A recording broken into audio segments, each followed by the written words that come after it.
Hello, little dreamers, and welcome to the Story Pillow, your cozy haven for timeless tales that inspire and enchant.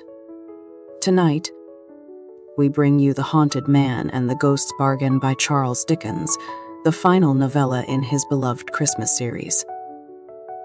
This profound story follows Redlaw, a chemistry professor burdened by sorrowful memories, as he encounters a ghost who offers him a peculiar gift, the chance to forget his pain. But as Redlaw learns, forgetting sorrow comes with unexpected consequences, not only for himself, but also for those around him. This tale is a reflective journey into the importance of memory, empathy, and human connection. It's a perfect blend of the mysterious and the heartwarming, capturing the true essence of the holiday season.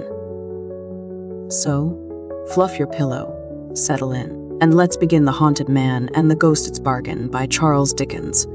Chapter 1. The Gift Bestowed. Everybody said so. Far be it from me to assert that what everybody says must be true. Everybody is often as likely to be wrong as right. In the general experience, everybody has been wrong so often, and it has taken, in most instances, such a weary while to find out how wrong that the authority is proved to be fallible. Everybody may sometimes be right, but that's no rule, as the ghost of Giles Scroggins says in the ballad. The dread word, ghost, recalls me. Everybody said he looked like a haunted man. The extent of my present claim for everybody is that they were so far right. He did. Who could have seen his hollow cheek, his sunken brilliant eye, his black-attired figure, indefinably grim? Although well-knit and well-proportioned, his grizzled hair hanging, like tangled seaweed, about his face, as if he had been, through his whole life. A lonely mark for the chafing and beating of the great deep of humanity, but might have said he looked like a haunted man. Who could have observed his manner, taciturn, thoughtful, gloomy, shadowed by habitual reserve, retiring always and jocund never, with a distraught air of reverting to a bygone place and time, or of listening to some old echoes in his mind, but might have said it was the manner of a haunted man? Who could have heard his voice, slow speaking, deep and grave, with a natural fullness and melody in it which he seemed to set himself against and stop, but might have said it was the voice of a haunted man? Who that had seen him in his inner chamber, part library and part laboratory, for he was, as the world knew, far and wide, a learned man in chemistry, and a teacher on whose lips and hands a crowd of aspiring ears and eyes hung daily? Who that had seen him there, upon a winter night, alone, surrounded by his drugs and instruments and books, the shadow of his shaded lamp a monstrous beetle on the wall, motionless among a crowd of spectral shapes raised there by the flickering of the fire upon the quaint objects around him. Some of these phantoms, the reflection of glass vessels that held liquids, trembling at heart like things that knew his power to uncombine them, and to give back their component parts to fire and vapor. Who that had seen him then, his work done, and he pondering in his chair before the rusted grate and red flame, moving his thin mouth as if in speech, but silent as the dead, would not have said that the man seemed haunted and the chamber too? Who might not, by a very easy flight of fancy, have believed that everything about him took this haunted tone, and that he lived on haunted ground? His dwelling was so solitary and vault-like, an old, retired part of an ancient endowment for students, once a brave edifice, planted in an open place, but now the obsolete whim of forgotten architects, smoke age and weather darkened, squeezed on every side by the overgrowing of the great city, and choked, like an old well, with stones and bricks, its small quadrangles, lying down in very pits formed by the streets and buildings, which, in course of time, had been constructed above its heavy chimney stacks, its old trees, insulted by the neighboring smoke, which deigned to droop so low when it was very feeble and the weather very moody, its grass plots, struggling with the mildwood earth to be grass, or to win any show of compromise. Its silent pavements, unaccustomed to the tread of feet, and even to the observation of eyes, except when a stray face looked down from the upper world. Wondering what nook it was, its sun-dial in a little bricked-up corner, where no sun had straggled for 100 years, but where, in compensation for the sun's neglect, the snow would lie for weeks when it lay nowhere else, and the black east wind would spin like a huge humming top, when in all other places it was silent and still. His dwelling, at its heart and core within doors at his fireside, was so lowering and old, so crazy, yet so strong, with its worm-eaten beams of wood in the ceiling, and its sturdy floor shelving downward to the great oak chimney-piece, so environed and hemmed in by the pressure of the town, yet so remote in fashion, age, and custom, so quiet, yet so thundering with echoes when a distant voice was raised or a door was shut. Echoes, not confined to the many low passages and empty rooms, but rumbling and grumbling till they were stifled in the heavy air of the forgotten crypt, where the Norman arches were half buried in the earth. You should have seen him in his dwelling about twilight, in the dead winter time, when the wind was blowing, shrill and shrewd, with the going down of the blurred sun. When it was just so dark, as that the forms of things were indistinct and big, but not wholly lost. When sitters by the fire began to see wild faces and figures, mountains and abysses, ambuscades and armies, in the coals. When people in the streets bent down their heads and ran before the weather. When those who were obliged to meet it were stopped at angry corners, stung by wandering snowflakes alighting on the lashes of their eyes, which fell too sparingly and were blown away too quickly to leave a trace upon the frozen ground. When windows of private houses closed up tight and warm. When lighted gas began to burst forth in the busy and the quiet streets, fast blackening otherwise. When stray pedestrians, shivering along the ladder, looked down at the glowing fires in kitchens and sharpened their sharp appetites by sniffing up the fragrance of whole miles of dinners. When travelers by land were bitter cold and looked warily on gloomy landscapes, rustling and shuddering in the blast.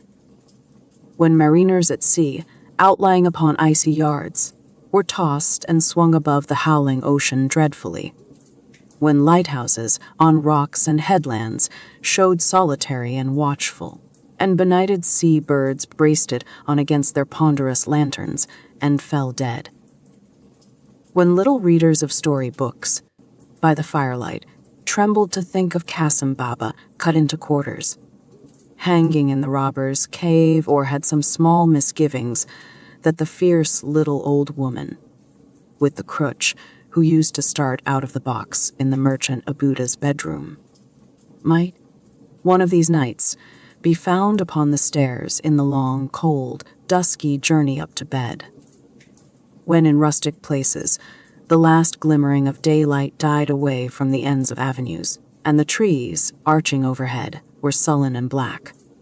When, in parks and woods, the high wet fern and sodden moss, and beds of fallen leaves and trunks of trees were lost to view, in masses of impenetrable shade, when mists arose from dike, and fen and river, when lights in old halls and in cottage windows were a cheerful sight, when the mill stopped, the wheelwright and the blacksmith shut their workshops, the turnpike gate closed, the plough and harrow were left lonely in the fields, the laborer and team went home, and the striking of the church clock had a deeper sound than at noon, and the churchyard wicket would be swung no more that night.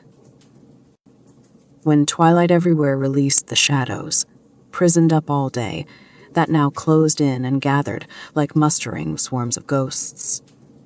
When they stood lowering in corners of rooms and frowned out from behind half-open doors.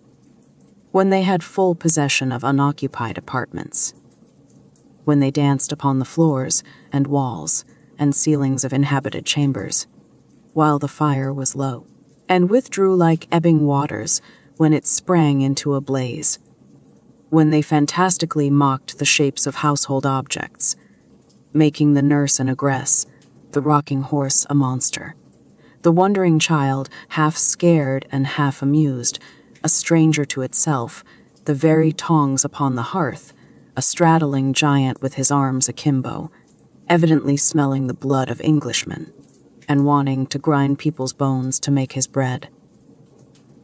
When these shadows brought into the minds of older people other thoughts, and showed them different images, when they stole from their retreats in the likenesses of forms and faces from the past, from the grave, from the deep, deep gulf, where the things that might have been and never were are always wandering, when he sat, as already mentioned, gazing at the fire, when, as it rose and fell, the shadows went and came, when he took no heed of them with his bodily eyes, but, let them come or let them go, looked fixedly at the fire.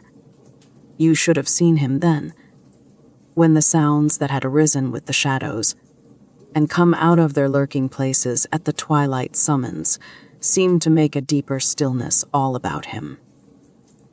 When the wind was rumbling in the chimney, and sometimes crooning, sometimes howling in the house, when the old trees outside were so shaken and beaten that one querulous old rook, unable to sleep, protested now and then, in a feeble dozy high up, "Saw." When, at intervals, the window trembled, the rusty vane upon the turret top complained, the clock beneath it recorded that another quarter of an hour was gone, or the fire collapsed and fell in with a rattle, when a knock came at his door, in short, as he was sitting so, and roused him. "Who's that?" said he. "Come in." Surely there had been no figure leaning on the back of his chair, no face looking over it. It is certain that no gliding footstep touched the floor as he lifted up his head with a start and spoke, and yet there was no mirror in the room on whose surface his own form could have cast its shadow for a moment, and something had passed darkly and gone. "I'm humbly fearful, sir," said a fresh-colored busy man, holding the door open with his foot for the admission of himself and a wooden tray he carried, and letting it go again by very gentle and careful degrees when he and the tray had got in, lest it should close noisily. "That it's a good bit past the time tonight, but Mrs. William has been taken off her legs so often. By the wind, I have heard it rising. By the wind, sir, that it's a mercy she got home at all." "Oh dear, yes. It was by the wind, Miss Redlaw. By the wind." He had, by this time, put down the tray for dinner, and was employed in lighting the lamp and spreading a cloth on the table. From this employment he desisted in a hurry, to stir and feed the fire, and then resumed it, the lamp he had lighted, and the blaze that rose under his hand, so quickly changing the appearance of the room that it seemed as if the mere coming in of his fresh red face and active manner had made the pleasant alteration. "Mrs. William is of course subject at any time, sir, to be taken off her balance by the elements. She is not formed superior to that." "No," returned Miss Redlaw good-naturedly, though abruptly. "No, sir. Miss William may be taken off her balance by earth, as for example, last Sunday week, when sloppy and greasy, and she going out to tea with her newest sister-in-law, and having a pride in herself and wishing to appear perfectly spotless though pedestrian. Miss William may be taken off her balance by air, as being once over-persuaded by a friend to try a swing at Peckham Fair, which acted on her constitution instantly like a steamboat.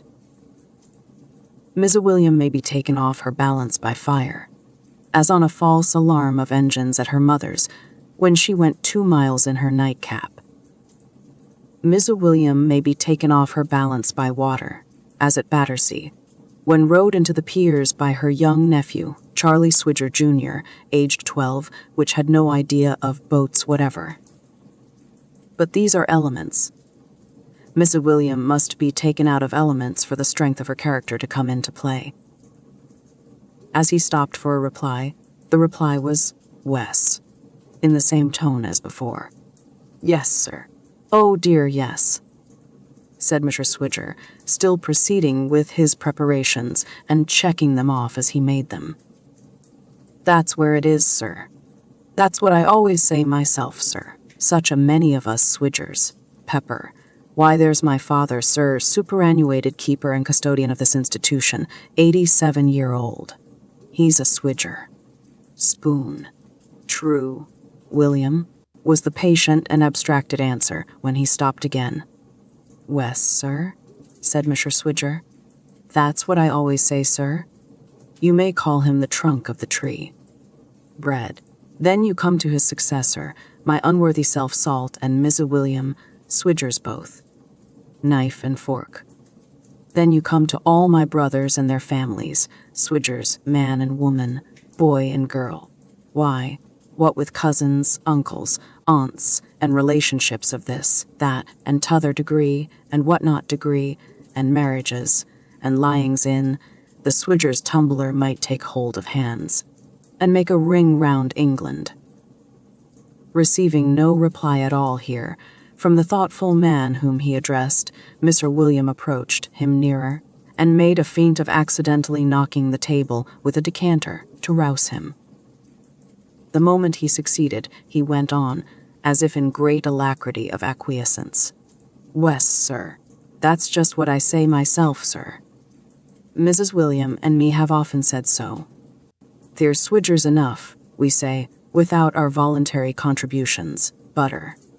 In fact, sir, my father is a family in himself casters to take care of, and it happens all for the best that we have no child of our own.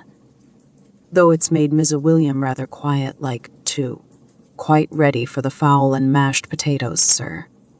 Mrs. William said she'd dish in 10 minutes when I left the lodge." "I am quite ready," said the other, waking as from a dream, and walking slowly to and fro. "Mrs. William has been at it again, sir," said the keeper, as he stood warming a plate at the fire, and pleasantly shading his face with it. Mr. Redlaw stopped in his walking, and an expression of interest appeared in him. "What I always say myself, sir. She will do it. There's a motherly feeling in Mrs. William's breast that must and will have went." "What has she done?" "Why, sir, not satisfied with being a sort of mother to all the young gentlemen that come up from a variety of parts, to attend your courses of lectures at this ancient foundation, it's surprising how Stone Chaney catches the heat this frosty weather, to be sure." Here he turned the plate, and cooled his fingers. "Well," said Mr. Redlaw. "That's just what I say myself, sir," returned Mr. William, speaking over his shoulder, as if in ready and delighted assent. "That's exactly where it is, sir. There ain't one of our students but appears to regard Mrs. William in that light. Every day, right through the course. They puts their heads into the lodge, one after another, and have all got something to tell her, or something to ask her. Swidge is the appellation by which they speak of Mrs. William in general, among themselves, I'm told. But that's what I say, sir. Better be called ever so far out of your name, if it's done in real liking, than have it made ever so much of and not cared about. What's a name for? To know a person by. If Miss William is known by something better than her name, I allude to Mrs. William's qualities and disposition, never mind her name, though it is Swidger, by rights. Let him call her Swidge, Widge, Bridge Lord. London Bridge, Blackfriars, Chelsea, Putney, Waterloo, or Hammersmith Suspension, if they like. The close of this triumphant oration brought him and the plate to the table. upon which he half laid and half dropped it, with a lively sense of its being thoroughly heated, just as the subject of his praises entered the room, bearing another tray and a lantern, and followed by a venerable old man with long gray hair. Mrs. William, like Mr. William, was a simple, innocent-looking person, in whose smooth cheeks the cheerful red of her husband's official waistcoat was very pleasantly repeated.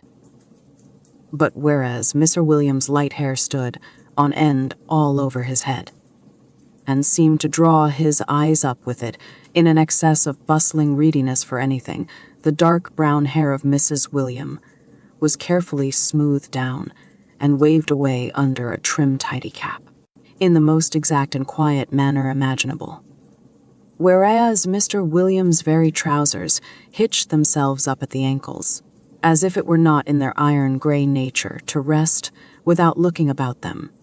Mrs. William's neatly flowered skirts, red and white, like her own pretty face, were as composed and orderly as if the very wind that blew so hard out of doors could not disturb one of their folds. Whereas his coat had something of a fly-away and half-off appearance about the collar and breast, her little bodice was so placid and neat that there should have been protection for her in it had she needed any, with the roughest people. Who could have had the heart to make so calm a bosom swell with grief, or throb with fear, or flutter with a thought of shame? To whom would its repose and peace have not appealed against disturbance like the innocent slumber of a child? Punctual, of course, Milly, said her husband, relieving her of the tray, or it wouldn't be you. Here's Mr. William, sir. He looks lonelier than ever tonight, whispering to his wife as he was taking the tray, and Ghostlair altogether. Without any show of hurry or noise, or any show of herself even, she was so calm and quiet. Milly set the dishes she had brought upon the table. Mr. William, after much clattering and running about, having only gained possession of a butter boat of gravy which he stood ready to serve. What is that the old man has in his arms? Asked Professor Redlaw, as he sat down to his solitary meal. Holly, sir, replied the quiet voice of Milly. That's what I say myself, sir, interposed Mr. William, striking in with the butter boat. Berries is so seasonable to the time of year. Brown gravy. Another Christmas come, another year gone, murmured the chemist with a gloomy sigh. More figures in the lengthening sum of recollection that we work and work at to our torment, till death edly jumbles all together and rubs all out. So, Philip, breaking off and raising his voice as he addressed the old man, standing apart, with his glistening burden in his arms, from which the quiet Mrs. William took small branches, which she noiselessly trimmed with her scissors, and decorated the room with, while her aged father-in-law looked on much interested in the ceremony. My duty to you, sir, returned the old man. Should have spoke before, sir, but know your ways, Mr. Redlaw proud to say and wait till spoke to. Merry Christmas, sir, and Happy New Year, and many of them. Have had a pretty many of 'em myself, ha-ha, and may take the liberty of wishing 'em. I'm 87. Have you had so many that were merry and happy? Asked the other. Sir, ever so many, returned the old man. Is his memory impaired with age? It is to be expected now, said Miss Redlaw, turning to the son and speaking lower. Not a morsel of it, sir, replied Mr. William. That's exactly what I say myself, sir. There never was such a memory as my father's. He's the most wonderful man in the world. He don't know what forgetting means. It's the very observation I'm always making to Miss William, sir, if you'll believe me. Mr. Swidger, in his polite desire to seem to acquiesce at all events, delivered this as if there were no iota of contradiction in it, and it were all said in unbounded and unqualified assent. The chemist pushed his plate away and, rising from the table, walked across the room to where the old man stood looking at a little sprig of holly in his hand. It recalls the time when many of those years were old and new then, he said, observing him attentively and touching him on the shoulder. Does it? Oh, many, many, said Philip, half awaking from his reverie. I'm 87. Merry and happy, was it? Asked the chemist in a low voice.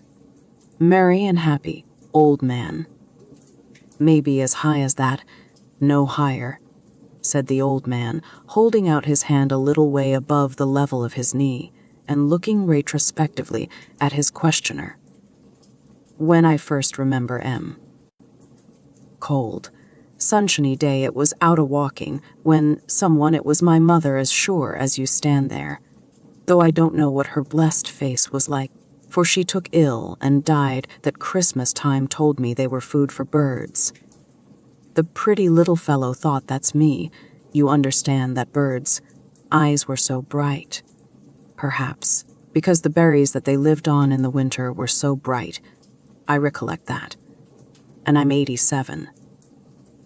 Merry and happy, mused the other, bending his dark eyes upon the stooping figure with a smile of compassion.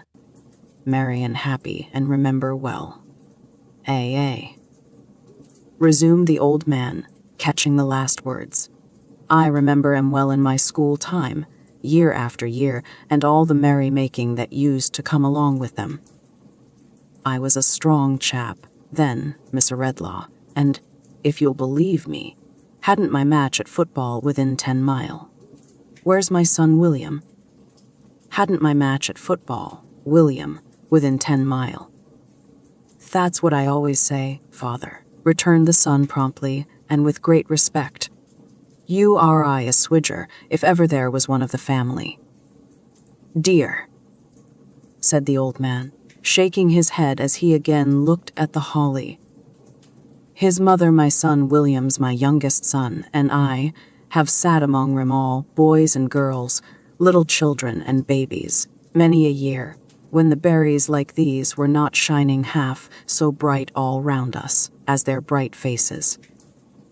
Many of them are gone, she's gone, and my son George, and our eldest, who was her pride more than all the rest. Dee is fallen very low, but I can see them, when I look here, alive and healthy, as they used to be in those days, and I can see him, thank God, in his innocence. It's a blessed thing to me at 87. The keen look that had been fixed upon him with so much earnestness had gradually sought the ground. My circumstances got to be not so good as formerly through not being honestly dealt by, and I first come here to be custodian, said the old man, which was upwards of 50 years ago. Where's my son William? More than half a century ago, William. That's what I say, father, replied the son, as promptly and dutifully as before. That's exactly where it is. 2 times odds and odd, and twice 5 10, and there's 100 of whim.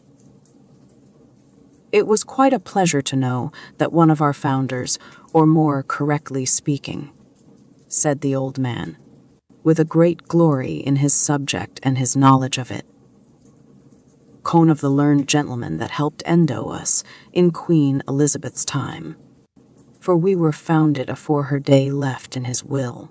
Among the other bequests he made us, so much to buy holly for garnishing the walls and windows, come Christmas. There was something homely and friendly in it, being but strange here, then, and coming at Christmas time, we took a liking for his very picture that hangs in what used to be, anciently, afore our 10 poor gentlemen commuted for an annual stipend in money, our great dinner hall. A sedate gentleman in a peaked beard, with a ruff round his neck, and a scroll below him, in old English letters, Lord. Keep my memory green. You know all about him, Mr. Redlaw. I know the portrait hangs there, Philippa. Yes, sure, it's the second on the right, above the paneling. I was going to say he has helped to keep my memory green. I thank him for going round the building every year, as I'm a-doing now, and freshening up the bare rooms with these branches and berries freshens up my bare old brain. One year brings back another, and that year another, and those others numbers. At last, it seems to me as if the birth time of our Lord was the birth time of all I have ever had affection for, or mourned for, or delighted in, and there are pretty many, for I'm 87, merry and happy, murmured Redlaw to himself. The room began to darken strangely. So you see, sir, pursued old Philip, whose hale wintry cheek had warmed into a ruddier glow, and whose blue eyes had brightened while he spoke, I have plenty to keep when I keep this present season. Now, where's my quiet mouse? Chattering's the sin of my time of life. And there's half the building to do yet, if the cold don't freeze us first, or the wind don't blow us away, or the darkness don't swallow us up. The quiet mouse had brought her calm face to his side and silently taken his arm before he finished speaking. "Come away, my dear," said the old man. "Mr. Redlaw won't settle to his dinner, otherwise, till it's cold as the winter. I hope you'll excuse me rambling on, sir, and I wish you good night, and once again, a merry stay," said Mr. Redlaw, resuming his place at the table, more, it would have seemed from his manner, to reassure the old keeper, than in any remembrance of his own appetite. "Spare me another moment, Philip. William, you were going to tell me something to your excellent wife's honor. It will not be disagreeable to her to hear you praise her. What was it?" "Why, that's where it is, you see, sir," returned Mr. William Swidger, looking towards his wife in considerable embarrassment.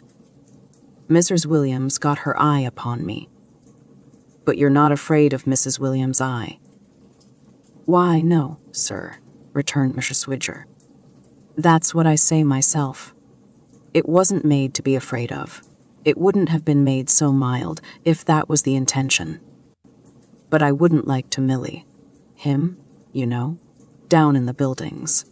Mr. William, standing behind the table and rummaging disconcertedly among the objects upon it, directed persuasive glances at Mrs. William and secret jerks of his head and thumb at Mr. Redlaw as alluring her towards him. "Him, you know, my love," said Mr. William. "Down in the buildings. Tell, my dear, you're the works of Shakespeare in comparison with myself. Down in the buildings, you know, my love." Student, repeated Mr. Redlaw, raising his head. "That's what I say, sir," cried Mr. William in the utmost animation of assent. "If it wasn't the poor student down in the buildings, why should you wish to hear it from Mrs. William's lips? Mrs. William, my dear buildings." "I didn't know," said Millie, with a quiet frankness, free from any haste or confusion, "that William had said anything about it, or I wouldn't have come. I asked him not to. It's a sick young gentleman, sir, and very poor, I am afraid, who is too ill to go home this holiday time, and lives, unknown to any one, in but a common kind of lodging for a gentleman, down in Jerusalem buildings. That's all, sir." "Why have I never heard of him?" said the chemist, rising hurriedly. "Why has he not made his situation known to me? Sick. Give me my hat and cloak. Poor. What house? What number?" "Oh, you mustn't go there, sir," said Millie, leaving her father-in-law, and calmly confronting him with her collected little face and folded hands. "Not go there? Oh, dear, no," said Millie, shaking her head as at a most manifest and self-evident impossibility. "It couldn't be thought of." "What do you mean? Why not?" "Why, you see, sir," said Mr. William Swidger, persuasively and confidentially. "That's what I say. Depend upon it, the young gentleman would never have made his situation known to one of his own sex. Miss, Williams has got into his confidence, but that's quite different. They all confide in Mrs. William. They all trust her. A man, sir, couldn't have got a whisper out of him, but woman, sir, and Mrs. William combined. There is good sense and delicacy in what you say, William, returned Miss Redlaw, observant of the gentle and composed face at his shoulder, and laying his finger on his lip, he secretly put his purse into her hand. "Oh dear no, sir," cried Milly, giving it back again. "Worse and worse. Couldn't be dreamed of." Such a staid matter-of-fact housewife she was, and so unruffled by the momentary haste of this rejection that, an instant afterwards, she was tittily picking up a few leaves which had strayed from between her scissors and her apron when she had arranged the holly. Finding, when she rose from her stooping posture, that Miss Redlaw was still regarding her with doubt and astonishment, she quietly repeated, looking about, the while, for any other fragments that might have escaped her observation. "Oh dear no, sir. He said that of all the world he would not be known to you or receive help from you, though he is a student in your class. I have made no terms of secrecy with you, but I trust to your honor completely." "Why did he say so?" "Indeed I can't tell, sir," said Milly, after thinking a little, "because I am not at all clever, you know, and I wanted to be useful to him in making things neat and comfortable about him, and employed myself that way. But I know he is poor and lonely, and I think he is somehow neglected too. How dark it is." The room had darkened more and more. There was a very heavy gloom and shadow gathering behind the chemist's chair. "What more about him?"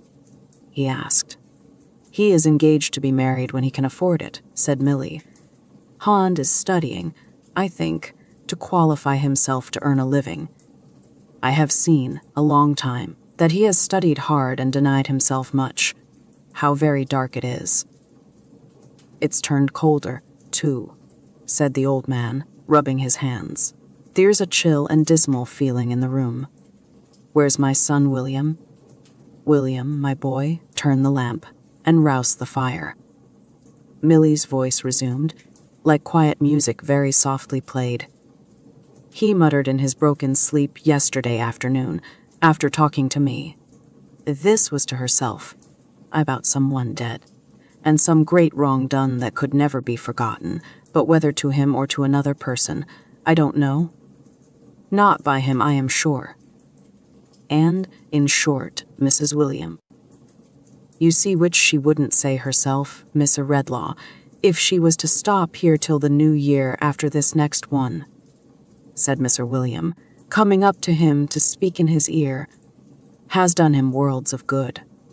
Bless you, worlds of good.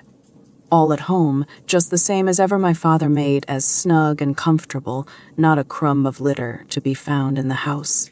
If you were to offer £50 ready money for it, Mrs. William, apparently never out of the way yet, Mrs. William, backwards and forwards, up and down, a mother to him."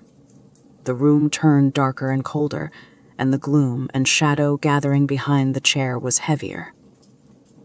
"Not content with this, sir, Mrs. William goes and finds, this very night, when she was coming home, why it's not above a couple of hours ago, a creature more like a young wild beast than a young child shivering upon a doorstep. What does Mrs. William do, but brings it home to dry it and feed it, and keep it till our old bounty of food and flannel is given away on Christmas morning. If it ever felt a fire before, it's as much as ever it did, for it's sitting in the old lodge chimney, staring at ours as if its ravenous eyes would never shut again. It's sitting there, at least," said Mr. William, correcting himself on reflection, "unless it's bolted. He'ven keep her happy," said the chemist aloud, "and you too, Philip, and you, William. I must consider what to do in this." I may desire to see this student. I'll not detain you any longer now. Good night." "I thank thee, sir, I thank thee," said the old man. "For Mouse, and for my son William, and for myself. Where's my son William?" "William, you take the lantern and go on first, through them long dark passages, as you did last year and the year afore." "Ha!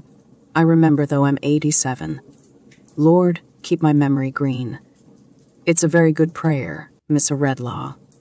That of the learned gentleman in the peaked beard, with a ruff round his neck hangs up, second on the right above the panelling, in what used to be, afore our 10 poor gentlemen commuted, our great dinner hall.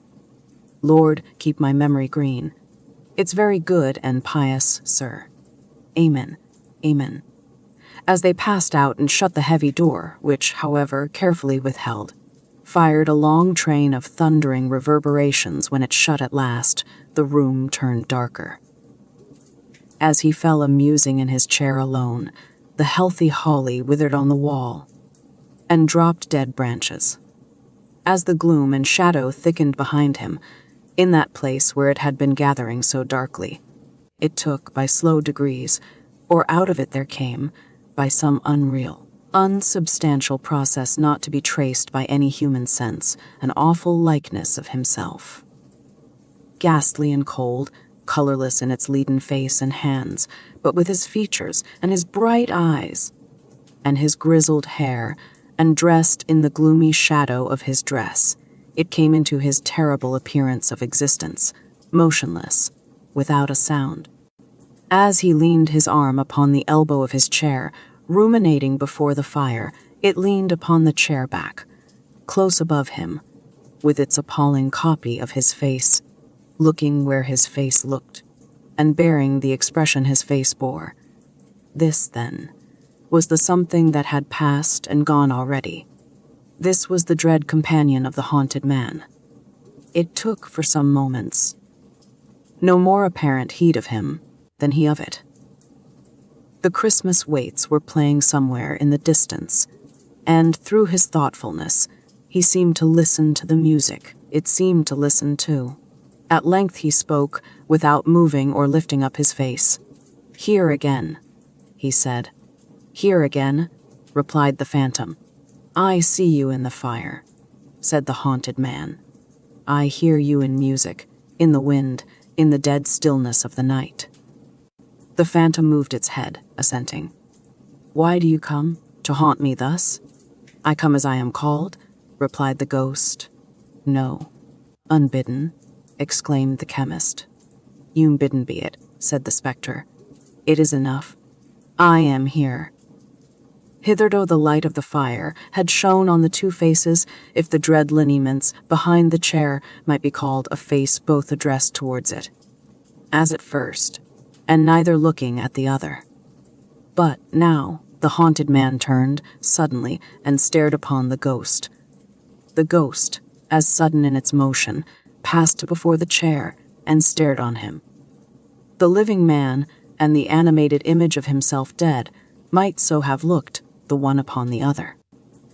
An awful survey in a lonely and remote part of an empty old pile of building, on a winter night, with the loud wind going by upon its journey of mystery, whence or whither, no man knowing since the world began, and the stars, in unimaginable millions, glittering through it from eternal space, where the world's bulk is as a grain, and its hoary age as infancy.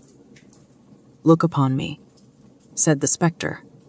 "I am he, neglected in my youth, and miserably poor, who strove and suffered, and still strove and suffered, until I hewed out knowledge from the mine where it was buried, and made rugged steps thereof, for my worn feet to rest and rise on. I am that man," returned the chemist. "No mother's self-denying love," pursued the phantom, "no father's counsel aided me. A stranger came into my father's place when I was but a child, and I was easily an alien from my mother's heart. My parents, at the best, were of that sort whose care soon ends, and whose duty is soon done, who cast their offspring loose early, as birds do theirs, and if they do well, claim the merit, and if ill, the pity. It paused, and seemed to tempt and goad him with its look, and with the manner of its speech, and with its smile. I am he, pursued the phantom, who, in this struggle upward, found a friend. I made him, won him, bound him to me. We worked together, side by side. All the love and confidence that in my earlier youth had had no outlet, and found no expression, I bestowed on him. Not all, said Redlaw hoarsely. No, not all, returned the phantom. I had a sister. The haunted man, with his head resting on his hands, replied, I had. The phantom, with an evil smile, drew closer to the chair, and resting its chin upon its folded hands upon the back, and looking down into his face with searching eyes, that seemed instinct with fire, went on. Such glimpses of the light of home as I had ever known had streamed from her. How young she was, how fair, how loving.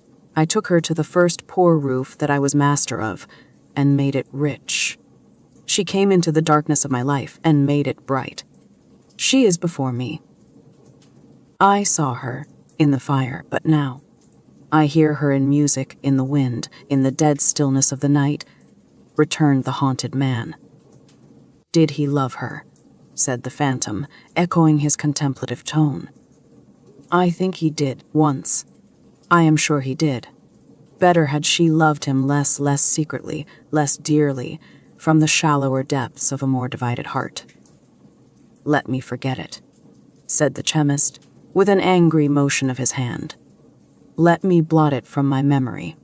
The spectre, without stirring and with its unwinking, cruel eyes still fixed upon his face, went on. A dream, like hers, stole upon my own life. I did, said Redlaw. A love, as like hers, pursued the phantom, as my inferior nature might cherish a rose in my own heart. I was too poor to bind its object to my fortune then by any thread of promise or entreaty. I loved her far too well to seek to do it. But, more than ever I had striven in my life, I strove to climb. Only an inch gained brought me something nearer to the height I toiled up.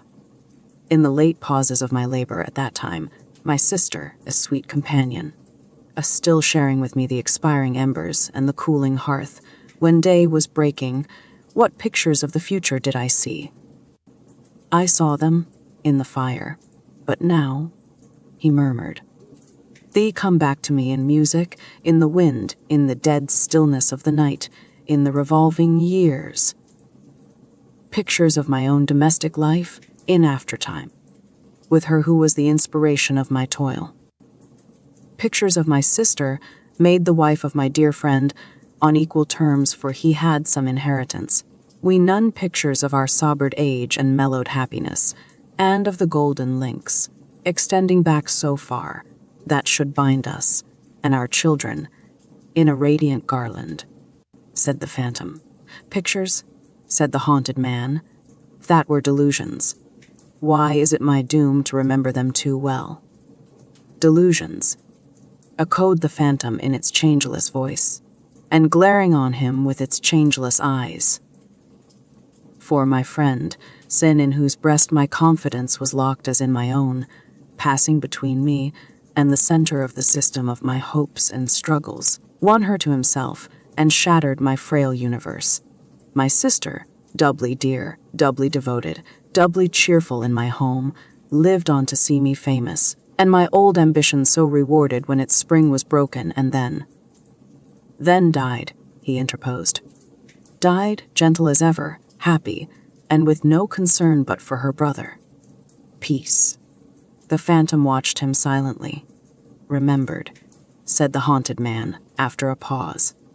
Yes, so well remembered that even now, when years have passed, and nothing is more idle or more visionary to me than the boyish love so long outlived.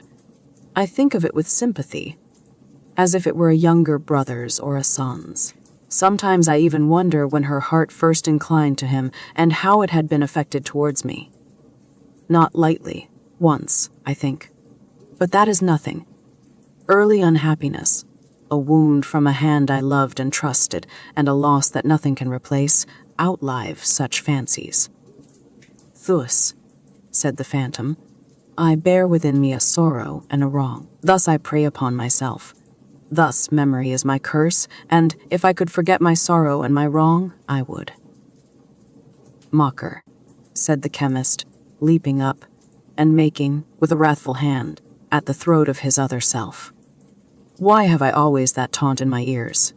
Forbear, exclaimed the spectre in an awful voice. Lay a hand on me and die. He stopped midway, as if its words had paralyzed him, and stood looking on it. It had glided from him, it had its arm raised high in warning, and a smile passed over its unearthly features, as it reared its dark figure in triumph. If I could forget my sorrow and wrong, I would, the ghost repeated. If I could forget my sorrow and my wrong, I would. Evil spirit of myself, returned the haunted man in a low, trembling tone. My life is darkened by that incessant whisper. It is an echo, said the phantom. If it be an echo of my thoughts, as now, indeed, I know it is, rejoined the haunted man. Why should I, therefore, be tormented? It is not a selfish thought. I suffer it to range beyond myself. All men and women have their sorrows, most of them their wrongs, ingratitude, and sordid jealousy and interest, besetting all degrees of life. Who would not forget their sorrows and their wrongs? Who would not, truly, and be happier and better for it? Said the phantom. These revolutions of years, which we commemorate, proceeded Redlaw, what do they recall? Are there any minds in which they do not reawaken some sorrow or some trouble? What is the remembrance of the old man who was here tonight? A tissue of sorrow and trouble. But common natures, said the phantom, with its evil smile upon its glassy face. Unenlightened minds and ordinary spirits do not feel or reason on these things like men of higher cultivation and profounder thought. Tempter, answered Redlaw, whose hollow look and voice I dread more than words can express, and from whom some dim foreshadowing of greater fear is stealing over me while I speak, I hear again an echo of my own mind. Receive it as a proof that I am powerful, returned the ghost. Hear what I offer. Forget the sorrow, wrong, and trouble you have known. Forget them. He repeated, I have the power to cancel their remembrance, to leave but very faint, confused traces of them that will die out soon, returned the spectre. Say, is it done? Stay, cried the haunted man, arresting by a terrified gesture the uplifted hand. I tremble with distrust and doubt of you, and the dim fear you cast upon me deepens into a nameless horror I can hardly bear. I would not deprive myself of any kindly recollection or any sympathy that is good for me or others. What shall I lose if I assent to this? What else will pass from my remembrance? No knowledge, no result of study, nothing but the intertwisted chain of feelings and associations, each in its turn dependent on and nourished by the banished recollections. Those will go. Are they so many? Said the haunted man, reflecting in alarm. They have been wont to show themselves in the fire, in music, in the wind, in the dead stillness of the night, in the revolving years, returned the phantom scornfully, in nothing else. The phantom held its peace, but having stood before him silent for a little while, it moved towards the fire, then stopped. Decide, it said, before the opportunity is lost. A moment. I call heaven to witness, said the agitated man, that I have never been a hater of any kind, never morose, indifferent, or hard to anything around me. If, living here alone, I have made too much of all that was and might have been, and too little of what is. The evil, I believe, has fallen on me, and not on others. But if there were poison in my body, should I not, possessed of antidotes and knowledge how to use them? If there be poison in my mind, and through this fearful shadow I can cast it out, shall I not cast it out? Say, said the spectre, is it done? A moment longer. He answered hurriedly, I would forget it if I could. Have I thought that alone? Or has it been the thought of thousands upon thousands, generation after generation? All human memory is fraught with sorrow and trouble. My memory is as the memory of other men, but other men have not this choice. Yes, I close the bargain. Yes, I forget my sorrow, wrong, and trouble. Say, said the spectre, is it done? It is. Itias. And take this with you, man whom I here renounce. The gift that I have given, you shall give again, go where you will, without recovering yourself the power that you have yielded up. You shall henceforth destroy its like in all whom you approach.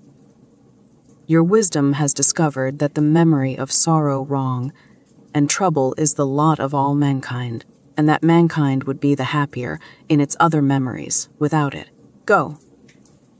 Be its benefactor, freed from such remembrance from this hour. Carry involuntarily the blessing of such freedom with you. Its diffusion is inseparable and inalienable from you. Go. Be happy in the good you have won, and in the good you do. The phantom, which had held its bloodless hand above him while it spoke, as if in some unholy invocation or some ban, and which had gradually advanced its eyes so close to his that he could see how they did not participate in the terrible smile upon its face, but were a fixed, unalterable, steady horror melted before him and was gone. As he stood rooted to the spot, possessed by fear and wonder, and imagining he heard repeated in melancholy echoes, dying away fainter and fainter, the words, destroy its like in all whom you approach. A shrill cry reached his ears. It came not from the passages beyond the door, but from another part of the old building, and sounded like the cry of someone in the dark who had lost the way. He looked confusedly upon his hands and limbs, as if to be assured of his identity, and then shouted in reply, loudly and wildly, for there was a strangeness and terror upon him, as if he too were lost. The cry responding, and being nearer, he caught up the lamp and raised a heavy curtain in the wall, by which he was accustomed to pass into and out of the theater where he lectured, which adjoined his room. Associated with youth and animation, and a high amphitheater of faces, which his entrance charmed to interest in a moment, it was a ghostly place when all this life was faded out of it, and stared upon him like an emblem of death. Hallo, he cried, hallo, this way, come to the light. When, as he held the curtain with one hand, and with the other raised the lamp and tried to pierce the gloom that filled the place, something rushed past him into the room like a wild cat, and crouched down in a corner. What is it? He said hastily. He might have asked, what is it? Even had he seen it well, as presently he did when he stood looking at it gathered up in its corner. A bundle of tatters, held together by a hand, in size and form almost an infant's, but in its greedy, desperate little clutch, a bad old man's. A face rounded and smoothed by some half-dozen years, but pinched and twisted by the experiences of a life. Bright eyes, but not youthful. Naked feet, beautiful in their childish delicacy, ugly in the blood and dirt that cracked upon them. A baby savage, a young monster, a child who had never been a child, a creature who might live to take the outward form of man, but who, within, would live and perish a mere beast. Used, already, to be worried and hunted like a beast, the boy crouched down as he was looked at, and looked back again, and interposed his arm to ward off the expected blow. "I'll bite," he said, "if you hit me." The time had been, and not many minutes since, when such a sight as this would have wrung the chemist's heart. He looked upon it now, coldly. But with a heavy effort to remember something, he did not know what he asked the boy, what he did there, and whence he came. "Where's the woman?"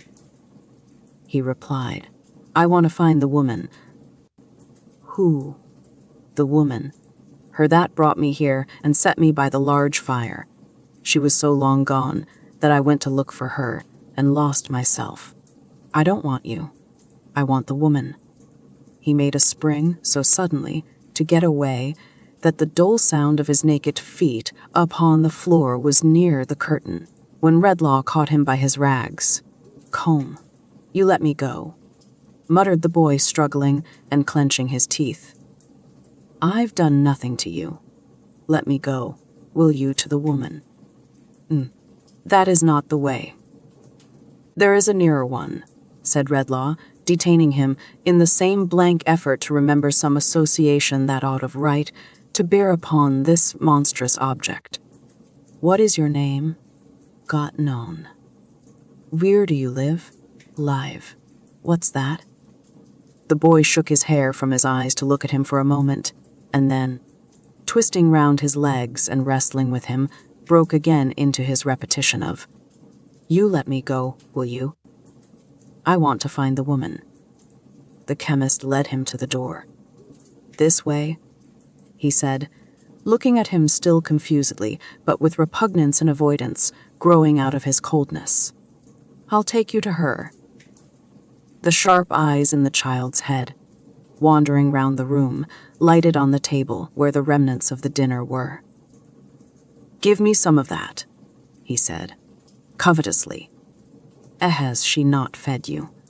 I shall be hungry again tomorrow, shan't I? Ain't I hungry every day?" Finding himself released, he bounded at the table like some small animal of prey, and hugging to his breast bread and meat and his own rags all together, said, "Set there. Now take me to the woman." As the chemist, with a newborn dislike to touch him, sternly motioned him to follow and was going out of the door, he trembled and stopped. "The gift that I have given, you shall give again, go where you will." The phantom's words were blowing in the wind, and the wind blew chill upon him. "I'll not go there tonight," he murmured faintly. "I'll go nowhere tonight. Boy, straight down this long arched passage and past the great dark door into the yard. You see the fire shining on the window there." "The woman's fire?" inquired the boy. He nodded, and the naked feet had sprung away. He came back with his lamp, locked his door hastily, and sat down in his chair, covering his face like one who was frightened at himself. For now he was alone. See chapter 2. The gift diffused. A small man sat in a small parlor, partitioned off from a small shop by a small screen. Passed it all over with small scraps of newspapers. In company with the small man was almost any amount of small children you may please to name, at least it seemed so. They made, in that very limited sphere of action, such an imposing effect in point of numbers. Of these small fry, 2 had, by some strong machinery, been got into bed in a corner, where they might have reposed snugly enough in the sleep of innocence, but for a constitutional propensity to keep awake, and also to scuffle in and out of bed. The immediate occasion of these predatory dashes at the waking world was the construction of an oyster shell wall in a corner by 2 other youths of tender age, on which fortification the 2 in bed made harassing descents, like those accursed Picts and Scots who beleaguer the early historical studies of most young Britons, and then withdrew to their own territory. In addition to the stir attendant on these inroads, and the retorts of the invaded, who pursued hotly, and made lunges at the bed-clothes under which the marauders took refuge, another little boy, in another little bed, contributed his mite of confusion to the family stock. By casting his boots upon the waters, in other words, by launching these and several small objects, inoffensive in themselves, though of a hard substance considered as missiles, at the disturbers of his repose, who were not slow to return these compliments. Besides which, another little boy, the biggest there, but still little, was tottering to and fro, bent on one side, and considerably affected in his knees by the weight of a large baby, which he was supposed by a fiction that obtains sometimes in sanguine families to be hushing to sleep. But, oh, the inexhaustible regions of contemplation and watchfulness into which this baby's eyes were then only beginning to compose themselves to stare over his unconscious shoulder. It was a very Moloch of a baby, on whose insatiate altar the whole existence of this particular young brother was offered up a daily sacrifice.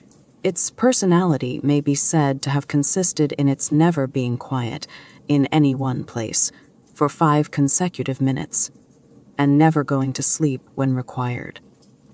Tetterby's baby was as well known in the neighborhood as the postman or the pot boy. It roved from doorstep to doorstep in the arms of little Johnny Tetterby, and lagged heavily at the rear of troops of juveniles who followed the tumblers or the monkey and came up, all on one side, a little too late for everything that was attractive, from Monday morning until Saturday night.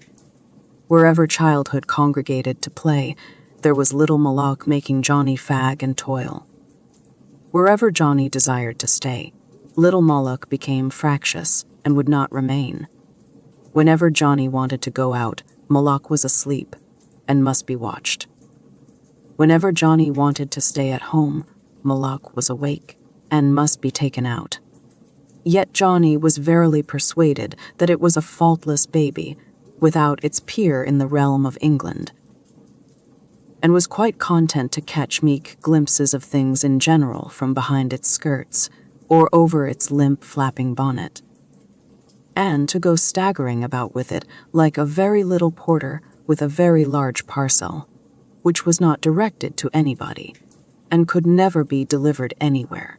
The small man who sat in the small parlor making fruitless attempts to read his newspaper peaceably in the midst of this disturbance was the father of the family, and the chief of the firm described in the inscription over the little shop front by the name and title of A.